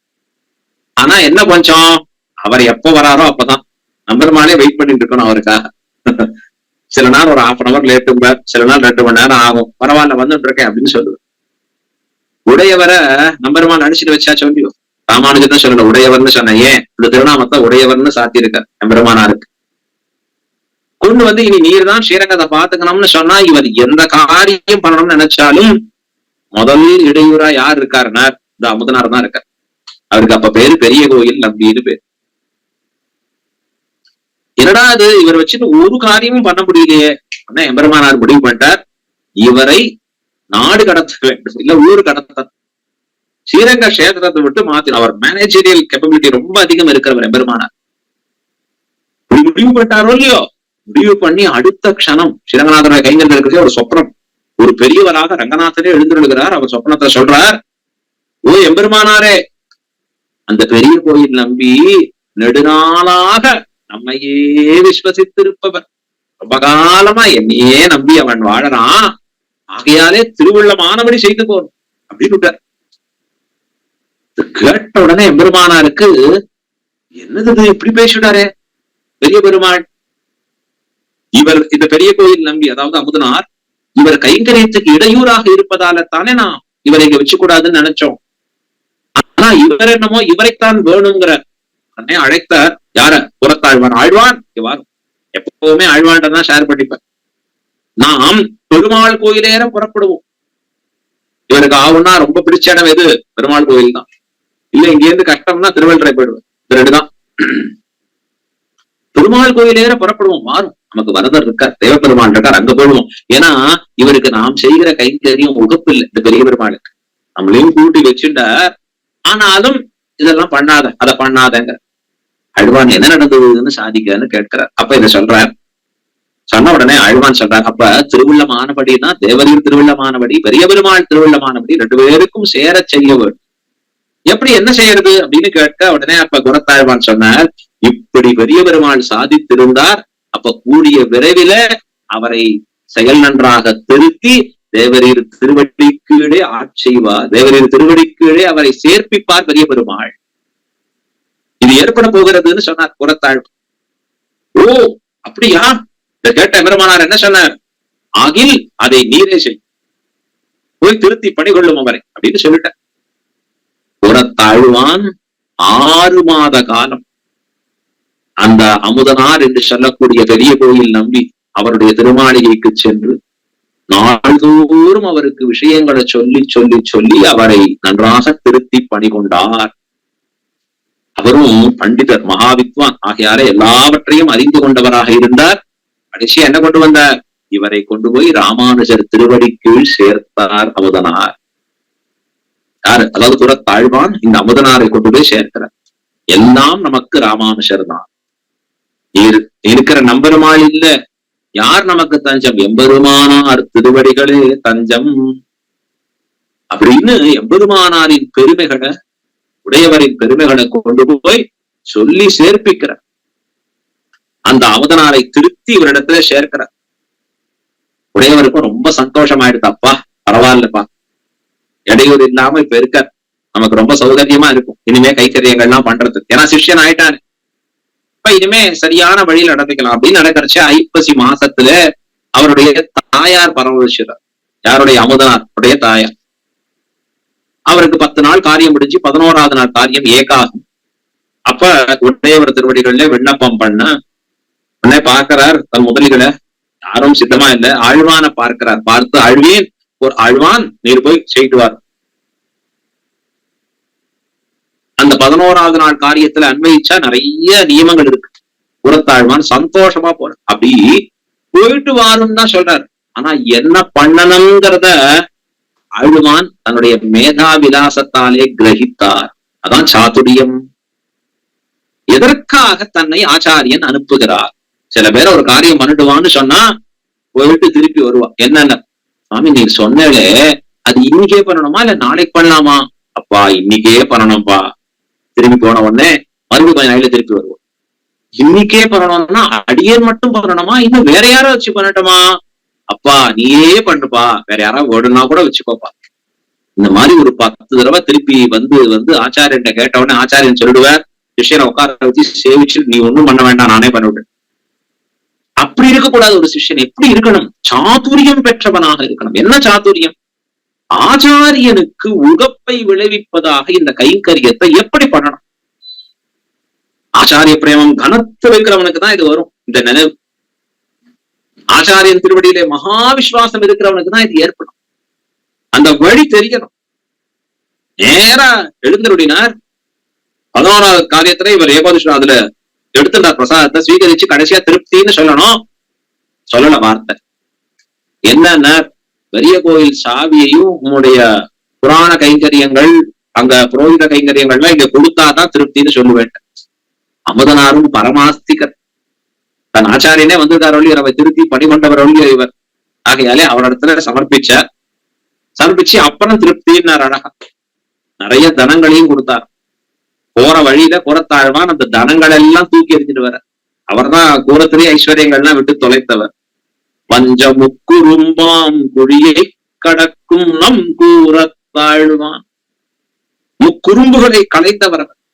ஆபிஜாத்திய மதம், வித்யாமதம், தனமதம் என்று குடிப்பிறப்பு, கல்வி செருக்கு, கூடவே பணத்தாலே ஏற்படுகிற செருக்கு, இந்த 3 செருக்குகளையும் தொலைத்தவர் கூரத்தாழ்வான். பணத்தெல்லாம் தூக்கி போட்டு வந்தார், தனமெல்லாம். கடைசியா சாவியையும் அந்த பௌரோகித்திய புராணப்படுற கைங்கரியத்தையும் எம்பெருமானார் திருவடிகள்ல சமர்ப்பிக்கிறார் இந்த பட்டோலையோடு. இந்த தனமெல்லாம் என்னாச்சுன்னு கேட்டாரா எம்பெருமானார். இதற்கு பதில் சொன்னார், இது வாந்தி வரச்சே உள்ள ஜெரிக்கலன்னு சொன்னா வரச்சே யார் நில்லுன்னு சொன்னா நிக்காது இல்லையோ. ஏன்னா அது ஒவ்வாமை, அது எனக்கு ஒத்துக்காததா இருக்கு சரீரம். அதை போல இது எனக்கு ஒத்துக்காததா இருக்கிறது என்னை விட்டு பிரிஞ்சு போச்சு. இதுதான் தேவர் திருவடிகள்ல சமர்ப்பணம்னு சமர்ப்பிச்சுட்டரிச்சு சந்தோஷமா ஏத்துனார். அப்பா இனி நாம நினைச்சபடி கைங்கரியங்கள் பண்ணலாம் என்று சுவாமி எம்பெருமானார் உடையவர் ரொம்ப சந்தோஷித்தார். இதெல்லாம் கோயில்களுக்குள்ள இருக்கு. அதற்கு பிறகுதான் 10 கொத்தாக கைங்கரியப்பரர்களை நியமிக்கிறார் சுவாமி ராமானுஜர் உடையவர். இவாளுக்கு இன்னென்ன கைங்கரியம், திருப்பதியார், உள்ளூரார் என்று அந்த பேர் ஒவ்வொருத்தருக்கும் ஒரு கைங்கரியம் பண்றதுக்கு அழகா. தலையிடுவார் அப்படின்னு பேர் அழகா, நம்பிமார்கள்னு பேர் அழகா. ஒவ்வொருத்தருக்கும் ஒரு அழகான திருநாமத்தோட சேர்த்து எம்பெருமானார் டிபார்ட்மெண்டலைசேஷன் பண்ணுகிறார். அதற்கு யார் மூல காரணம்? கூரத்தாழ்வான். இன்னைக்கும் அந்த ராமானுஜாரிய திவ்யாஜ்ஞா வர்ததாம் அபிவர்ததாம் அப்படின்னு சொல்ற. ஸ்ரீமன் ஸ்ரீரங்க ஸ்ரீயம் அனுபத்ரவாம் அனுதினம் சம்வர்த்தய என்ன ஸ்ரீரங்க ஸ்ரீயை காப்பாத்தி கொடுத்தவர் சுவாமி ராமானுஜர், ஏற்படுத்தி கொடுத்தவர். நமக்கு தென்னரங்கர் செல்லமுத்தும் திருத்தி வைத்தான் வாழியே. ஆனா அந்த செயல் உயர்ந்த கைங்கரியம் செய்வதற்கு மூலம் யாரு காரணம்னா கூரத்தாழ்வான். என்ன சொல்றது அந்த வைபவத்தை? சாதுரியம் மிக்கவர். ஆச்சாரிய கைங்கரியத்திலே எப்படி சாதுரியமாக செயல்பட்டு சொல்லி அனுப்பல அவர் ஒண்ணும். ஆனா இவர் ஆச்சாரியன் திருவுள்ள குறிப்பை உணர்ந்தவராக செயல்பட்டார். அப்படிதான் இருக்கணும் ஒரு சிஷ்யன். ஆச்சாரியன் திருவுள்ளத்துல நினைக்கிறத தான் செயல்படுத்தி நிக்கணும். அதற்கு மேல செயல்படுத்தி இருக்கணும். எப்படி லக்ஷ்மணன் அழகா ஒரு பர்ணசாலை கட்டுறச்சே எம்பெருமான் திருவுள்ளத்தை அறிந்து அவர் வாயில சொல்லல, திருவாக்கால எம்பெருமான் சொல்லல, ஆனாலும் எவ்வளவு விலட்சணமா பண்ணாரோ பெருமானே கொண்டாடினார். லக்ஷ்மணா ரொம்ப அற்புதமா பண்ணிருக்கே. அப்படி ஒரு ஆச்சாரியன் கொண்டாடணும் சிஷ்யனை பாரு. தன்னுடைய சாதுரியத்தை, புத்திசாலித்தனத்தை அப்படி விநியோகப்படுத்தணும் இவன். அப்படி யார் பண்ணினா? கூரத்தாழ்வான். சதுரகா, அதற்கு மேலே தீரகா. ஆச்சாரிய கைங்கரியத்திலே தைரியம் மிக்கவர் கூரத்தாழ்வான். இவரை போல ஒரு தைரியம் மிக்கவரை நாம் பார்த்ததே. இவர் ரொம்ப மிருதுவான தன்மை மிக்கவர், மென்மையான ஹிருதயம் படைத்தவர். வாழை மரத்துல அப்படி வெட்டினா பால் வடிகிறதுனா ஐயோ வாழைமரம் மறந்ததோன்னு சொல்லி மயங்கி விழறவர், முடிச்சியாகிறவர். அவ்வளவு மென்மை தன்மையோடு கூடியவர். தன் ஆச்சாரியனுக்கு ஒரு பிராணஹானி, அதாவது அவருடைய பிராணனுக்கு உயிருக்கு ஆபத்து ஏற்படுகிற சமயத்திலே ஆச்சாரியனை காப்பது தன் கடமை என்று ஏற்பவர் கூரத்தாழ்வான். எவ்வளவு ஒரு உயர்ந்த விஷயம். ஆச்சாரியன் சிச்சன் ஆறுயிரை பேடும் அவன், தேசாரும் சிச்சன் அவன் சீர்வடிவை நோக்கும் அவன். சிஷ்யன் ஆச்சாரியனுடைய திருமேனியை பாதுகாத்துட்டே இருக்கணும். திருமேனி கொஞ்சம் தளர்ந்தாலும் ஐயோ ஆச்சாரியனுக்கு என்னாச்சு, ஏன் இப்படி ஆயிடுத்து, இதை பார்த்துட்டே இருக்கணும். திருமேனி எப்பவுமே நன்றாக வைத்திருத்தல் யாருடைய கடமை? சிஷ்யனுடைய கடமை.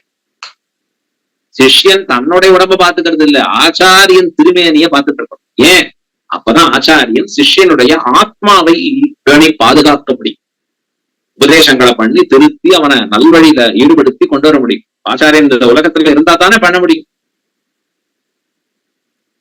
ஒரு சோழராஜா மகா பாபி, அவன் எம்பெருமானாரை இட்டு ஒரு கையெழுத்து பெறணும்னு ஆசைப்படுறான். சிவாத் பரதரம் நாஸ்தி என்று சொல்லும்படியான வாக்கியத்தோட, வாக்கியத்துல சொல்லி வேதத்தை கொண்டு வேதாந்தங்களை கொண்டு பெரிய விசாரம் தர்க்கம் பண்ணி நிலநாட்டணுங்கிறதெல்லாம் கிடையாது. சொல்றத அப்படியே கையெழுத்து போடணும். சாஸ்திரம் சொல்றதெல்லாம் கேட்கக்கூடிய கையெழுத்து போட்டு கொடு. இப்ப இதுல ரொம்ப தீவிரப்பட்டு இருக்கக்கூடிய ஒரு வெறியனாக இருந்திருக்கிறான் அந்த ராஜா. அப்ப ராமானுஜரை அழைத்து வரும்படி தன்னுடைய ஆட்களை அனுப்பி இருக்கிறான். ஸ்ரீரங்கத்துக்கு வந்து சேர்றா. இவர்கள் வந்தாருங்கிற சூச்சகம் தெரிஞ்ச உடனே அந்த ராஜாவின் மனநிலையை புரிந்தவர் கூறத்தாழ்வான். சாதுரியம் அங்க வேலை செய்யுது. இப்படி இந்த ஆச்சாரியனை அனுப்பி வச்சா அங்க என்ன ஆபத்து ஏற்படுமோ என்று சாதுரியமாக யோசிக்கிறார் கூறத்தாழ்வான். அதற்கு மேலே தைரியமாக ஒரு டெசிஷன் எடுக்கிறார். என்னன்னா, என் ஆச்சாரியன் பாதுகாக்கணும்னா அவருடைய வேஷத்துல அடியேன் புறப்படுகிறேன்.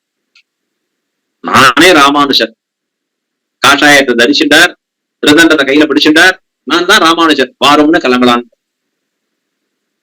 தன்னுடைய ஆச்சாரியனை அங்க வரக்கூடாது நிறுத்தி வச்சு அவரை மற்ற சிஷ்யர்களோட மேல்கோட்டை எழுந்துள்ளும்படியா. அப்புறம் அதான் ஆயிருக்கிறது பார்த்திருக்கோம். எம்பெருமானார் தான் காஷாய திருதண்டங்களை விட்டு வெள்ளை உடுத்தி கொண்டு புறப்படுகிறார். சச்சிஷ்யரான கூறத்தாழ்வான் தான் காஷாய திருதண்டங்களை தரித்து தன் ஆச்சாரியனை போல வேஷம் விட்டுட்டு. ஒரு கிரகஸ்தன் இப்படி பண்ணிக்கலாமா? பண்ணிக்கலாம். எப்ப? பேராபத்தான சமயத்திலே ஆச்சாரிய கைங்கரிய நிரதராக கொண்டு செயல்படுகிற அந்த இடத்துல அவசியம் அதை தான் பண்ணணும். ஆச்சாரிய திருமேனி சம்ரக்ஷணம். ஆச்சாரியன் நீண்ட நாள் வாழ்ந்தா உலகமெல்லாம் வாழும். நான் இருந்தால் என்ன, போனால் என்ன, இப்படி நினைக்கணும் ஒரு சிஷ்யன். அப்படி நினைத்தார் கூறத்தாழ்வான். ஏன்? அங்க போனா ஆச்சாரியனுக்கு உயிருக்கே ஆபத்து ஏற்படலாம். அந்த ஆபத்து எனக்கு வரட்டமே.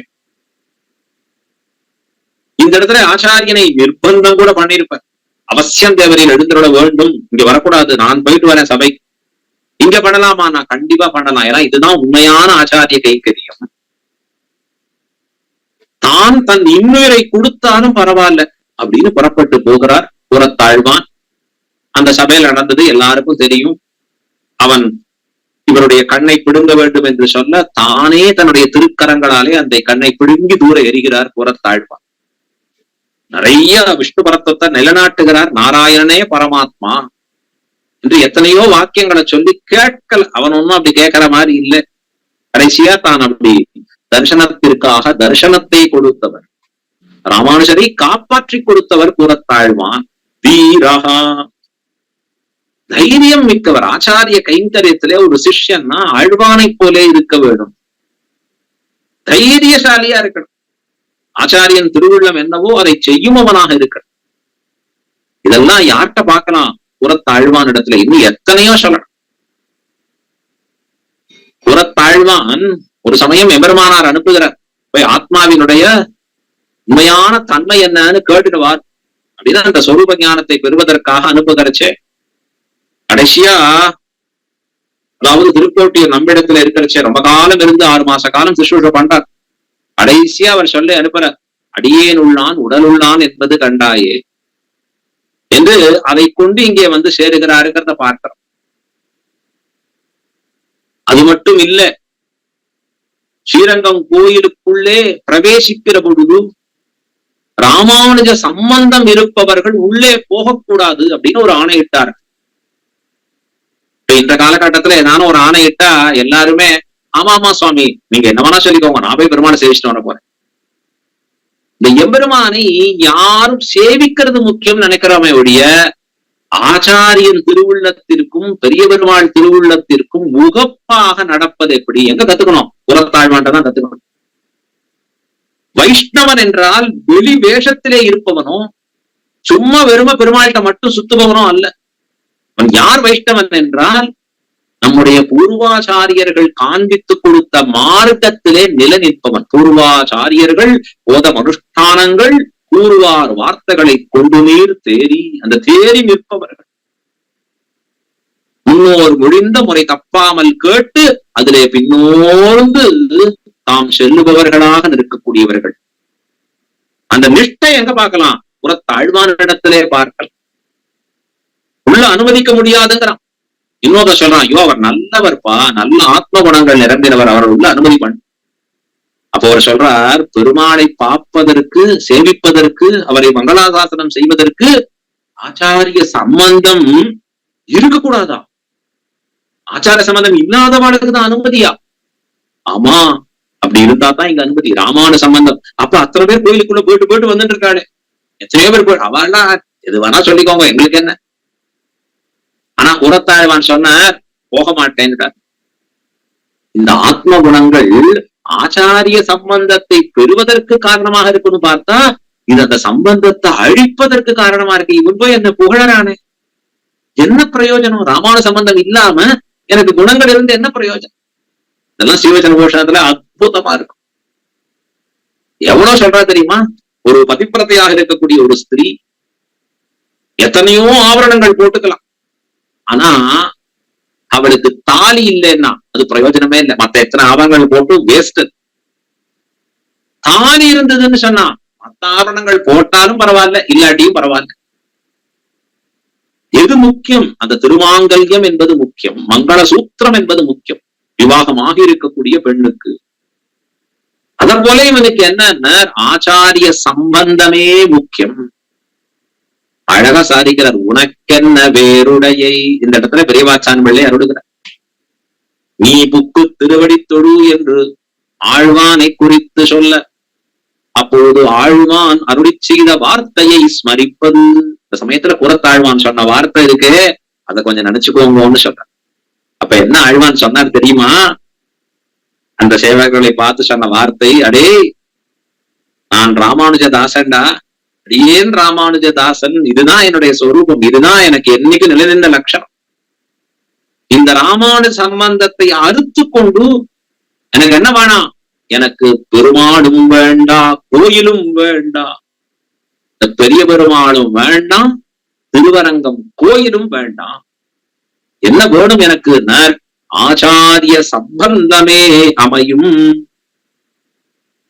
என் ஆச்சாரிய சம்பந்தம் இருக்கு போற எனக்கு. இந்த பெருமாள் சேவிக்கணும்னு அவசியம் இல்லை. ஆனா இந்த பெருமாளை ஏன் சேவிக்க போனார் தெரியுமா? கண்ணை எழுந்து இருக்கிற காலத்துல ஏன் போகிறாருன்னா, ரொம்ப நாள் ஆச்சு தன் ஆச்சாரியனை தெரியும். மேல்கோட்டையிலே 12 வருஷங்கள் எடுத்துட்டு இருக்காரு சுவாமி ராமானுஜன். புறத்தாழ்வான் கண்ணை இழந்து ஸ்ரீரங்கத்துல கட்டப்படுறார். சீக்கிரமா கொஞ்சம் எங்க ஆச்சாரோட சேர்த்து இருக்க கூடாதா பெருமானே, அப்படி விண்ணப்பிப்பதற்காக தான் போக ஆசைப்பட்டார். அவர் ஒன்னும் பெரிய பெருமாளை சேவிச்சுட்டு அவர் பேர் ஏதோ பலத்தை பெறணும்னு ஆசைப்பட்டது. என்னோட ஆச்சாரியனோட சேர்த்து வை கொஞ்சம், எனக்கு ரொம்ப நாள் ஆச்சு அவரோட பிரிஞ்சிருக்கு. ஆனா அதற்கு என்ன சொல்றான்? உள்ள போகணும்னா ஆச்சாரிய சம்பந்தம், அதுவும் ராமானுஜ சம்பந்தம் இல்லாதவர்கள் தான் உள்ள போகணும். ஒரே வார்த்தையில சொன்னா இல்ல, நாமெல்லாம் ராமானு சம்பந்தம் இல்லைன்னு சொல்லிட்டு போம். இவன்கிட்ட சொன்னதுனால இல்லாம போயிடுமா? பெருமாளுக்கு தெரியாதா? நாமெல்லாம் ஆச்சார சம்பந்தம் இருக்கிறவன்னு அவருக்கு தெரியாது. எத்தனை சப்பக்கட்டு கட்டுவோம் நாம, இல்லாததெல்லாம் எத்தனை சொல்லுவோம் வார்த்தையெல்லாம். அதனாலதான் இப்படி பேசுபவர்கள் உபயோகமற்றவர்கள். யார் உயர்ந்தவர்னா, எப்படி நடக்க வேண்டும் என்று காட்டிய கூரத்தாழ்வானை உயர்ந்தவர். எனக்கு இந்த ஸ்ரீரங்கநாதரும் வேண்டாம், இந்த ஸ்ரீரங்க தேசமும் வேண்டாம். என்ன வேணும்னா ஆச்சாரிய சம்பந்தமே அமையப்பெறும். ஆச்சாரிய சம்பந்தம் இருக்கு, தாலி இருந்தால் மற்ற பூஷணங்கள் பண்ணிக்கலாம். அந்த ஒரு ஆச்சாரிய சம்பந்தமே எனக்கு எல்லாவற்றையும் கொடுக்கும். என்ன உறுதிப்பாடுது! கம்பீரஹா சதுரஹா தீரஹா. ஆச்சாரிய பக்தியிலே தலை சிறந்தவர் கூரத்தாழ்வான். இவரை போல ஒரு சத்தான சிஷ்யர் கிடைக்க முடியுமா? எத்தனை கொண்டாடணும். பெருமானார் எப்படி எல்லாம் கொண்டாடி இருக்க. திருக்கோட்டியூர் நம்பி அர்த்தங்களை சொல்லிட்டு கூரத்தாழ்வானுக்கு மட்டும் இந்த உபதேசங்களை பண்ணும், சரமஸ்லோகார்த்தத்தை. ஆனா எப்ப பண்ணணும்? 1 வருஷ காலம் அவரிடத்திலே நீர் கைங்கரியங்களை பெற்று அவருடைய சிற்றூஷைகளை ஏற்றுக்கொண்டு பிறகு உபதேசம் பண்ணோம்னா. கூரத்தாழ்வானுக்கு அவ்வளவு நாள் படிக்க முடியல. அவ்வளவு நாள் 1 வருஷம் ஆகுமா? சாஸ்திரங்களை புரட்டி பாக்குறார், ரொம்ப சுலபம். 1 மாத காலம் ஆச்சாரியனுடைய திருமாளிகையிலே மடத்திலே பட்டினியா கடந்தா 1 மாச காலம், அது 1 வருஷம் சேவை செய்ததற்கு சமம். உடனே 1 மாச காலம் பட்டி கிடக்கிற கூரத்தாள் இருந்த அர்த்தங்களை பெறுகிறார். அவ்வளவு ஆசை. அது போல ஆச்சாரியனுக்கு இவரத்திலே ரொம்ப ஆசை அந்த அர்த்தங்களை சொல்லுவதிலே என்பது. ஆச்சாரிய பக்தியில் நிறைந்தவர். நாமெல்லாம் வருத்தப்படுவோமே, ரங்கநாதரை விட்டுட்டோமே. இல்ல, அதே ரங்கநாதர் ஆச்சாரிய பக்தி இருப்பதாலே இவரை அங்கீகரிக்கிறார். சூரியன் போல பகவான். ஆச்சாரிய சம்பந்தம் இருக்கிற தாமரையை சூரியன் அப்படி மலர்த்தும். குளத்துல இருக்கிற தாமரையை சூரியன் அப்படி மலர்த்து நிற்கும். அந்த குளத்துல இருக்கிற நீர் தான் ஆச்சாரிய சம்பந்தம், தாமரை தான் சிஷ்யன். எப்ப அந்த குளத்தில் இருக்கக்கூடிய நீரை பிரிந்ததோ தாமரை, அதே சூரியன் வாட பண்ணிடும். நமக்கு முதல்ல காத்தாலாம் பாக்குறதே தெரியாது, சாயந்தரம் ஆக ஆகதான் அது வாட்டம் அதிகமா தெரியும். அத போல நாம இப்ப இருக்கிறதே தெரியாது. ஆச்சாரிய சம்பந்தத்தை பிரிந்திருந்தால் பகவானே இவரை வாட பண்ணுபவன். அழகா மணவாள மாமியார் தெரிவிக்கிறாரு, இவர்கள் பரமபதத்தை சென்று சேர மாட்டார்கள், தன்குருவின் தாளினைகள் தம்மில் அன்பு ஒன்று இல்லாதார். அன்பு தன்பால் செய்தார், தன்பால் அன்பு செய்தாலும் கூட எம்பெருமான் இன்பமிகு வெண்ணாடு தானளிக்க வேண்டியிரான். பண்ண மாட்டான், எம்பெருமானுக்கு அது விருப்பம் இல்லை. அதனால் நன்னார் அவர்கள் திருநாடு, திருநாட்டை நன்னார்கள் அப்படின்னா வைகுண்டத்தை அடைய மாட்டார்கள். நான் கோயில் கோயிலா போனேனே, திவிதேசமா போனேனே, பெருமாள்னா எனக்கு உயிராச்சு, பகவானுக்கு தொண்டுகள் பண்றதுல ஈடுபாட்டோட இருந்தேனே, பாசுரங்கள்லாம் படிச்சேன், ஆச்சாரிய பக்தி இருக்கா, ஆச்சாரிய சம்பந்தம் இருக்கா, ஆச்சாரிய கைங்கரியத்துல ஈடுபாடு இருக்கா, அது மட்டும்தான். இதெல்லாம் தான் என்கிட்ட இல்லைன்னா அப்போ உனக்கு மோட்சம் கிடையாது. ரொம்ப தெளிவா நம்முடைய ஆச்சாரியர்கள் காண்பித்திருக்கிறார். எங்க தெரிஞ்சுக்கலாம்? கூரத்தாழ்வானுடைய வாழ்க்கையில இருந்து தெரிஞ்சுக்கலாம். கடைசி காலத்துல பெரிய பெருமாளே அவரை அழைத்து கொடுக்கிறார் மோட்சம். அது மட்டுமா, வரதராஜ பெருமாளிடத்துல பெற்றுக் கொடுத்தாரே இவர், என்ன உமக்கும் உம்முடைய சம்பந்தமுடையாருக்கும் மோட்சம் கொடுத்தோம். உம்மோட யார் யாருக்கு சம்பந்தம் இருக்கோ, பெரிய பெருமாள் சொன்ன வார்த்தை இது, 400 முக்தி கொடுத்தவர் கூரத்தாழ்வான், 400 முக்தி நல்கினான் வாழியே. அவர் வாழி திருநாமத்துல வருது, தான் பெற்ற பேரு 400 பெற வேணும். நான் பெற்ற பேரு என்ன இருக்கோ வைகுண்டம் 400 கிடைக்கணும். சிவஜன்மோஷனத்துல சொன்ன அர்த்தம், குற்றம் செய்தவர்கள் பக்கல் குறையும் கிருபையும் சிரிப்பும் உகப்பும் உபகார ஸ்மிருதியும் நடக்க வேணும். அதுக்கு மேல போயிட்டார் ஒருபடி. என்னன்னா அவர்களுக்கு வைகுண்டத்தையே கொடுத்துட்டார். உபகார ஸ்மிருதி தான் சொன்னார், அங்க நேர உபகாரமே பண்ணிவிட்டார் கூரத்தாழ்வான். என்ன உபகாரம் பண்ணார்? நான் பெற்ற மோட்சம் 400 பெறட்டும். அப்படியே அனுகிரகம் பெற்று கொடுத்தார் அழகா. இப்படிப்பட்ட ஒரு சத் சிஷ்யன் கிடைக்க பெருமா. ஒரு சதாச்சாரியன்னாலும் அது கூரத்தாழ்வான் தான். ஆழ்வானிடத்துல எத்தனை சொல்லிட்டு போறான் லட்சணங்கள்னா, இன்னும் சொல்ல சொல்ல சொல்ல வந்து கொண்டே இருக்கக்கூடியவைகளா இருக்கும். இன்னொரு பக்கம் ஞானம்னு எடுத்து பார்த்தா ஆழ்வான் கரை கண்டவர். அவருக்கு அக்ஷராட்சி சயோகின்னு பேர். ஒரு தடவை கண்ணும் அந்த அக்ஷரமும் சேர்ந்துடுதுன்னா போறோம், அப்படியே மனசுல பதி. போதாயன விருத்தி கிரந்தத்துல அந்த அர்த்தங்களை எல்லாம் பார்ப்பதற்கு ஆழ்வானை உடன் அழைத்து சென்றார். எங்க? காஷ்மீர தேசத்துக்கு சரஸ்வதி பண்டாரத்துக்கு அழைச்சிட்டு போறார் பெருமான். அப்ப அது கிடைச்சது ஓலைச்சுவடி. ஆனா திருப்பி யாரோ திருடிட்டு போயிட்டான். ஒரே வருத்தம் பெருமானார், ஸ்ரீரங்கம் எங்க, காஷ்மீர் எங்க, இவ்வளவு தூரம் வந்துட்டு இப்படி கிடைச்சிட்டோமே, இழந்துட்டோமே. அப்ப ஆழ்வான் சொல்றார், வருத்தப்படாதீங்க சுவாமின்னு. வருத்தப்படாதையா? இழந்துட்டோமே. இல்ல, அது வச்சுட்டு இருக்கேன். எங்க வச்சுட்டு இருக்கீர்? ஏதோ உள்ள என் நெஞ்சகம்பால் சுவர் வழி எழுதி கொண்டேன். உமக்கு எங்க டைம் இருந்தது? எப்ப பார் ஆச்சாரிய கைங்கரியத்திலேயே நிரந்தரா இருப்பீர், எனக்கு என்ன பண்ணணுமோ பண்ணிட்டே இருந்தீர். இல்ல இல்ல சுவாமி, டைம் இருந்தது. தேவரை சயனித்த பிறகு கொஞ்ச நாடி வெறுமதான் இருக்கோம்னு அந்த கிரந்தத்தை வாசிடா. ஞாபகம் இருக்கா? எல்லாம் பூர்த்தியா. உடனே அப்ப சொன்னார், இங்கே சொல்லவோ 2 ஆற்றின் நடுவே சொல்லவோ. இங்க சொல்லட்டுமா இல்ல திருக்காவேரி சூழ்ந்து இருக்கிற ஸ்ரீரங்க கஷேத்திரத்துல நடுவுல சொல்லட்டுமான்னு கேட்கிறார். ரொம்ப சந்தோஷித்தார் அந்த கூரத்தாழ்வானை கண்டு, அற்புதமாக கொண்டாடினார். அந்த கூரத்தாழ்வான் ஒரு சத்தான ஆச்சாரியனாக ஒரே ஒரு முறை இவரை சேவிச்சுட்டா போருமா. யாரோ ஒரு பிள்ளை பூனல் அறுத்து போட்டு குடுமியை அறுத்து போட்டு சுத்தி திரியறான். திடீர்னு ஒரு நாள் அழகா விலட்சணமா சிக்கையெல்லாம் வச்சுட்டு மறுபடி பிராயசித்தம் பண்ணி எங்கேயோ போய் இதை தரிச்சுட்டு வரான். உடனே அவன் தாப்பனார கேட்கிறார், கூரத்தாழ்வானை கண்டாயோ, ஆழ்வானை பார்த்தியாப்பா அப்படின்னு கேட்கிறார். ஒரு உயர்ந்த ஆச்சாரியனாக சிஷ்யர்களை திருத்தி பணிகொள்ளவராக நம்முடைய குழந்தைகள் பட்டருக்கு அழகா அர்த்தங்களை சொல்லிக் கொடுக்கிறார். சிறுமா மனுஷராய் என்னையாண்டார். இந்த குழந்தை கேட்கறது பட்டர், அது சிறு மா மனுஷர் ரெண்டும் பொருந்தாதே. சிறுன்னா சின்னது, மான்னா பெருசு. சிறிய பெரிய மனுஷர்னா இது எப்படி வரும்? பொருந்தாதே அப்படின்னா புறத்தாழ்வான் பதில் சொல்லுகிறார், நீ இன்னும் உபநயனம் ஆன, உனக்கு அந்த வயசு வரல, ஆனாலும் நீ கேட்கிற அர்த்தத்தை அதை பாரு சொல்றேன் பாரு. என்ன அப்படின்னா, பாரு அங்க இருக்கிற ஆச்சாரியர்கள் எல்லாம் பாரு, வடுகநங்கியை பாரு, சிரியா அப்படின்னு அழகா ஆச்சாரியர்கள் திருநாமத்தை சொல்ற முதலியாண்டான். எல்லா ஆச்சாரியர்களும் நம்ம போல சரீரம் உடையவரா இருக்கா, ஆனா அப்படி இல்லை, ஞானத்திலே தலை சிறந்தவரா இருக்கா வாழ்நாள். அவர்களை போலே சிறுமா மனுஷர்னு கொண்டாடி காண்பிக்கிறார். இதுல பல குணங்கள் இருக்கு. எப்படி அழகா சொல்லிக் கொடுக்கணுங்கிற தன்மை, ஒரு குருவாக ஒரு சிஷ்யனுக்கு எப்படி உபதேசிக்கணும், ஆச்சாரியனாக இருந்து எப்படி நடந்து காண்பிக்கணும், தன்னிடத்துல மனசுல பொறாமை இல்லாததால மற்றவர்கள் எடுத்து உதாரணம் காண்பிக்கிற தன்மை, இப்படி இருக்கும் ஸ்ரீ வைஷ்ணவர்கள் ஏற்றமறிந்து உகந்திருக்கையும், இது ஒருபடி மேலையா இருக்கிற நிலைமை.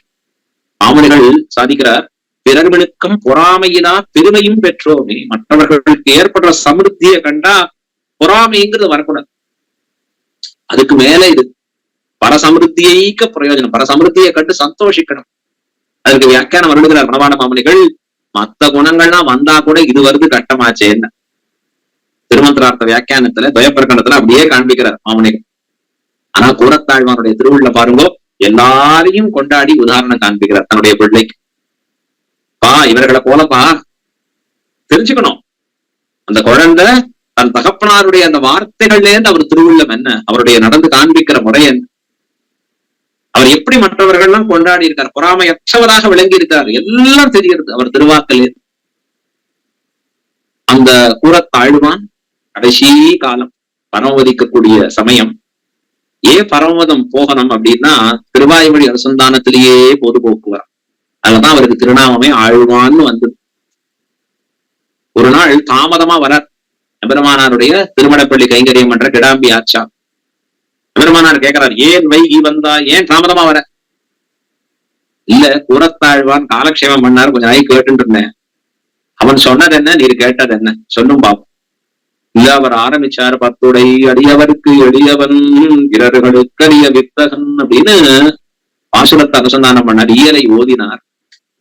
இயலை ஓதினாரோ இல்லையோ, கண்ல தாரதாரையாக அப்படி நீர் பெருகி ஓடுகிறது, பெருகி ஓடிண்டே இருக்கு. அதுக்கப்புறம் 1/2 மணி நேரம் 3/4 மணி நேரம் அப்படியே இருந்தார். இன்றைக்கு இத்தோட போரும்னுட்டார். இதோட விடல் ஆகாதோ, மறுபடியும் நாளை பார்க்கலாம். அதே மாதிரி ஆழ்வார் எப்படி மோகித்தாரோ அப்படி விழுந்தார் புறத்தாழ்வான்.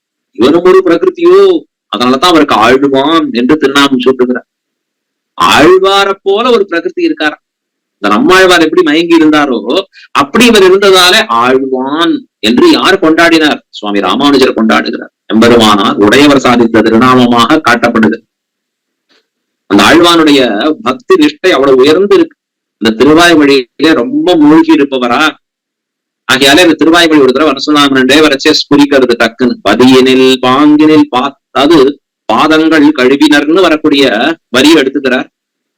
பரமத்துக்கு போனா அங்க ஏற்கனவே பரமத்துல இருக்கக்கூடியவர்கள் புதுசா பரமத்துக்குள்ள நுழையக்கூடிய அந்த முக்தர்கள் திருவடிகளை பாதங்களை வணங்கி அந்த ஸ்ரீவாதீர்த்தம் எடுத்துப்பாங்க.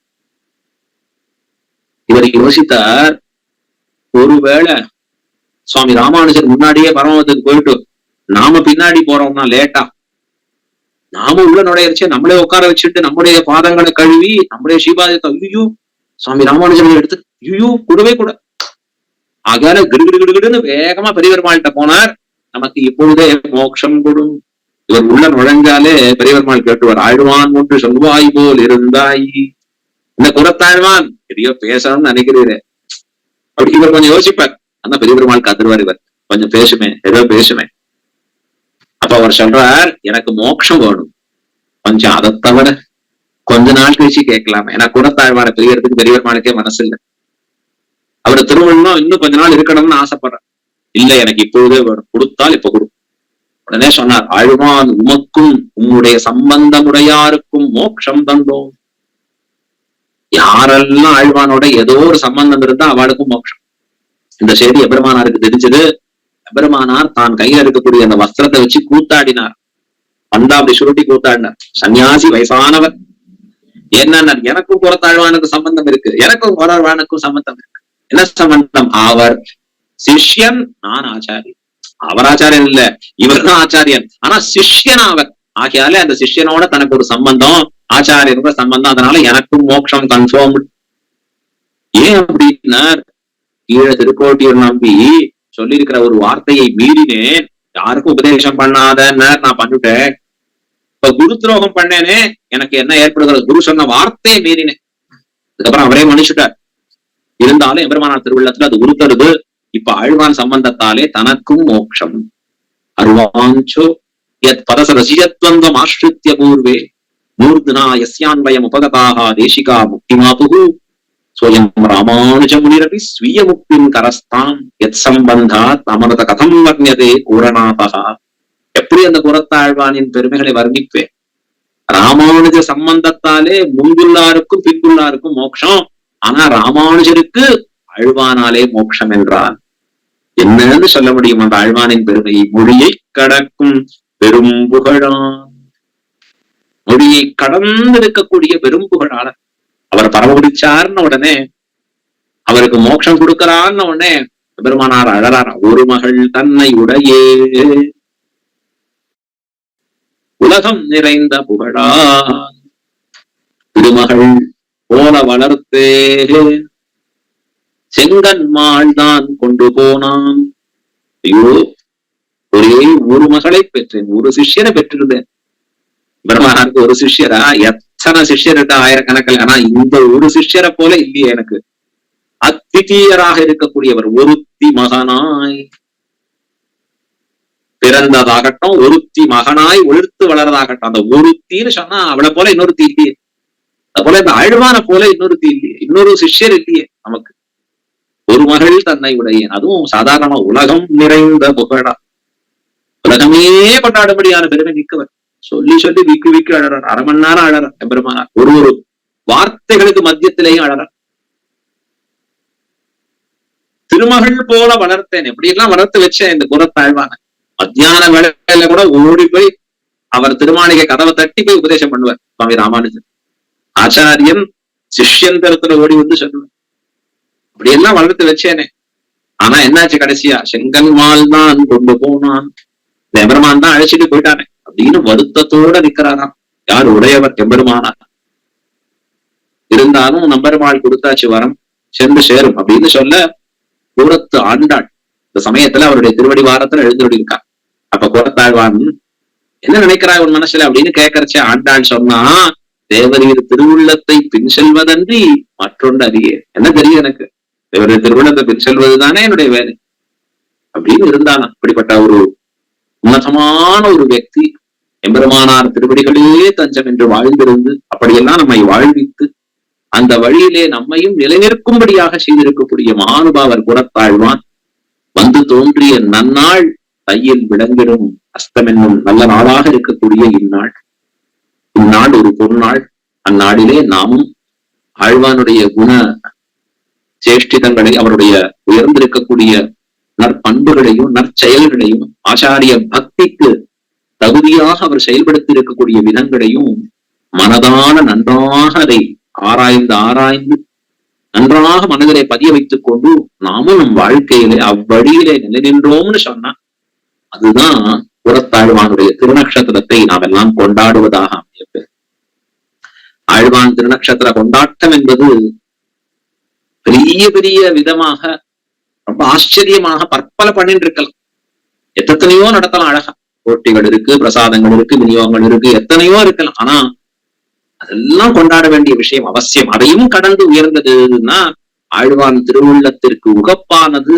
ஆழ்வானை போலே ஆச்சாரிய பக்தியிலே நாமும் நிரதராக இருந்து ஆழ்வான் காட்டிய வழியிலே நாமும் வாழ்ந்து நின்று ஒரு வைணவன் என்று பெயர் பெற்றவராக, ஒரு நல்ல அடியான் அப்படின்னு கொண்டாடும்படியாக, ஒரு சிறந்த முமுட்சுவாக ராமானுஜ தாசதாசிகளாக வாழ்ந்து நின்றால் அதுவே ஆழ்வான் திருநக்ஷத்திர கொண்டாட்டத்தின் பெருமையாக நிற்கும் என்று இதுல பல விஷயங்கள் சொல்லல. அவருடைய பஞ்சஸ்தவத்தை பத்தி சொல்லல, திவ்ய பிரபந்தங்களை அவர் காட்டிய ஐதிஷ்ய நிர்வாகங்களை சொல்லல. எத்தனை இருக்கு கூரத்தாழ்வான பத்தி சொல்லணும்னா சொல்லிட்டே இருக்கணும். ஆனா உண்மையிலேயே மொழியை கடக்கும் பெரும் புகழா பஞ்ச முக்குறும்பாம் பொழியை கடக்கும் நம் கூரத்தாழ்வான் சரண் கூடியவை வழியை கடத்தும் ராமானுஜன் புகழ்பாடி எல்லா வழியை கடத்தல் எனக்கினி யாதும் வருத்தமன்னே என்று இந்த கூரத்தாழ்வானுடைய பெருமைகளை வைபவமாக பேச நமக்கு திவ்ய ஆக்ஞையிட்டு நடத்தி கொண்ட ஸ்ரீமத் பரமஹம்சேத்தியாதியா விளங்கி இருக்கக்கூடிய எதிரி எதிராஜர் சுவாமியுடைய திருவடிகளை தாமரைகளுக்கு பல்லாண்டு பாடிக்கொண்டு அவருக்கும் அடியனுக்கும் இருக்கிற சம்பந்தம் எம்பெருமானாருக்கும் குரத்தாழ்வான் வம்சத்திலே ஏதோ பிறந்திருக்கக்கூடிய அடியனுக்கும் ஏற்பட்டிருக்கக்கூடிய உயர்ந்த ஒரு தொடர்பு. அவர் பார்க்கிறச்சே அவருடைய திருவுள்ளத்திலே அவருடைய கதையிலே அவர் பேசுகிற மொழியிலே அடியனுக்கு குரத்தாழ்வானே தென்படுவார். அழகா எப்பவும் இனிமையா மென்மையா எல்லாரோடத்தும் கலந்து பழகக்கூடியது, மற்றவர்கள் படுகிற கஷ்டத்தை தான் ஏற்றுக்கொண்டு நிறுத்தல், ஆக்ஷன் அப்படி எடுத்து அதை எஃபிஷியன்டா அதை நடத்தி மேனேஜ்மெண்ட்ல பார்க்கறச்சே எம்பெருமானாருடைய அற்புதமான ஒரு பிரகாசமாக இருக்கக்கூடிய ஒரு சாமர்த்தியம் அந்த சுவாமியிடத்திலேயே நாம் பார்க்கலாம். உயர்ந்த பண்புகள் பார்த்து இருக்கலாம். அப்படிப்பட்ட சுவாமியுடைய திருவடிகள் பல்லாண்டு பல்லாண்டு என்றும் நம்முடைய சம்பிரதாயத்தில் எழுந்தோடு இருந்து அவருடைய கைங்கரியங்கள் இன்னும் விபத்தி பூர்த்தியாக அடைய வேண்டும். நிறைய அது வளர்ந்துட்டே வரணும். அதிலே அடியேனும் எப்பொழுதும் பங்கு கொண்டு நிற்க வேண்டும் என்கிற பிரார்த்தனையோட புறத்தாழ்வானுடைய திருவடி தாமரைகளுக்கு பல்லாண்டு பாடிக்கொண்டு, ஆச்சாரியராகிற பெருமானாருடைய திருவடிகளுக்கும் பல்லாண்டு பாடிக்கொண்டு, பெரியவர்கள் பெரியவராட்டியார் திருவடிகளுக்கும் பல்லாண்டு பாடிக்கொண்டு, இங்க எழுந்தோடி இருக்கக்கூடிய பாகவதோத்தமர்களுக்கு பொறுமையாக கேட்டிருந்து இன்னும் அன்வயிக்கணும்னு ஆசைப்பட்டிருக்கிற அவர்களுக்கும் பல்லாண்டு பாடிக்கொண்டு அமைகிறேன். ஸ்ரீமதே ரவ்யஜாமாத்ரு முனீந்திராய மகாத்மனே ஸ்ரீரங்க வாசினே பூயா நித்யஸ்ரீ நித்யமங்கலம் சர்வான் அபராதான் க்ஷமஸ்வ. ஆழ்வான் திருவடிகளே சரணம், ஆழ்வார் திருவடிகளே சரணம், எம்பெருமானார் திருவடிகளே சரணம், ஜீயர் திருவடிகளே சரணம். यतिराज यतिराज यतिराज जय हो, यतिराज यतिराज रामानुज जय हो, रामानुज जय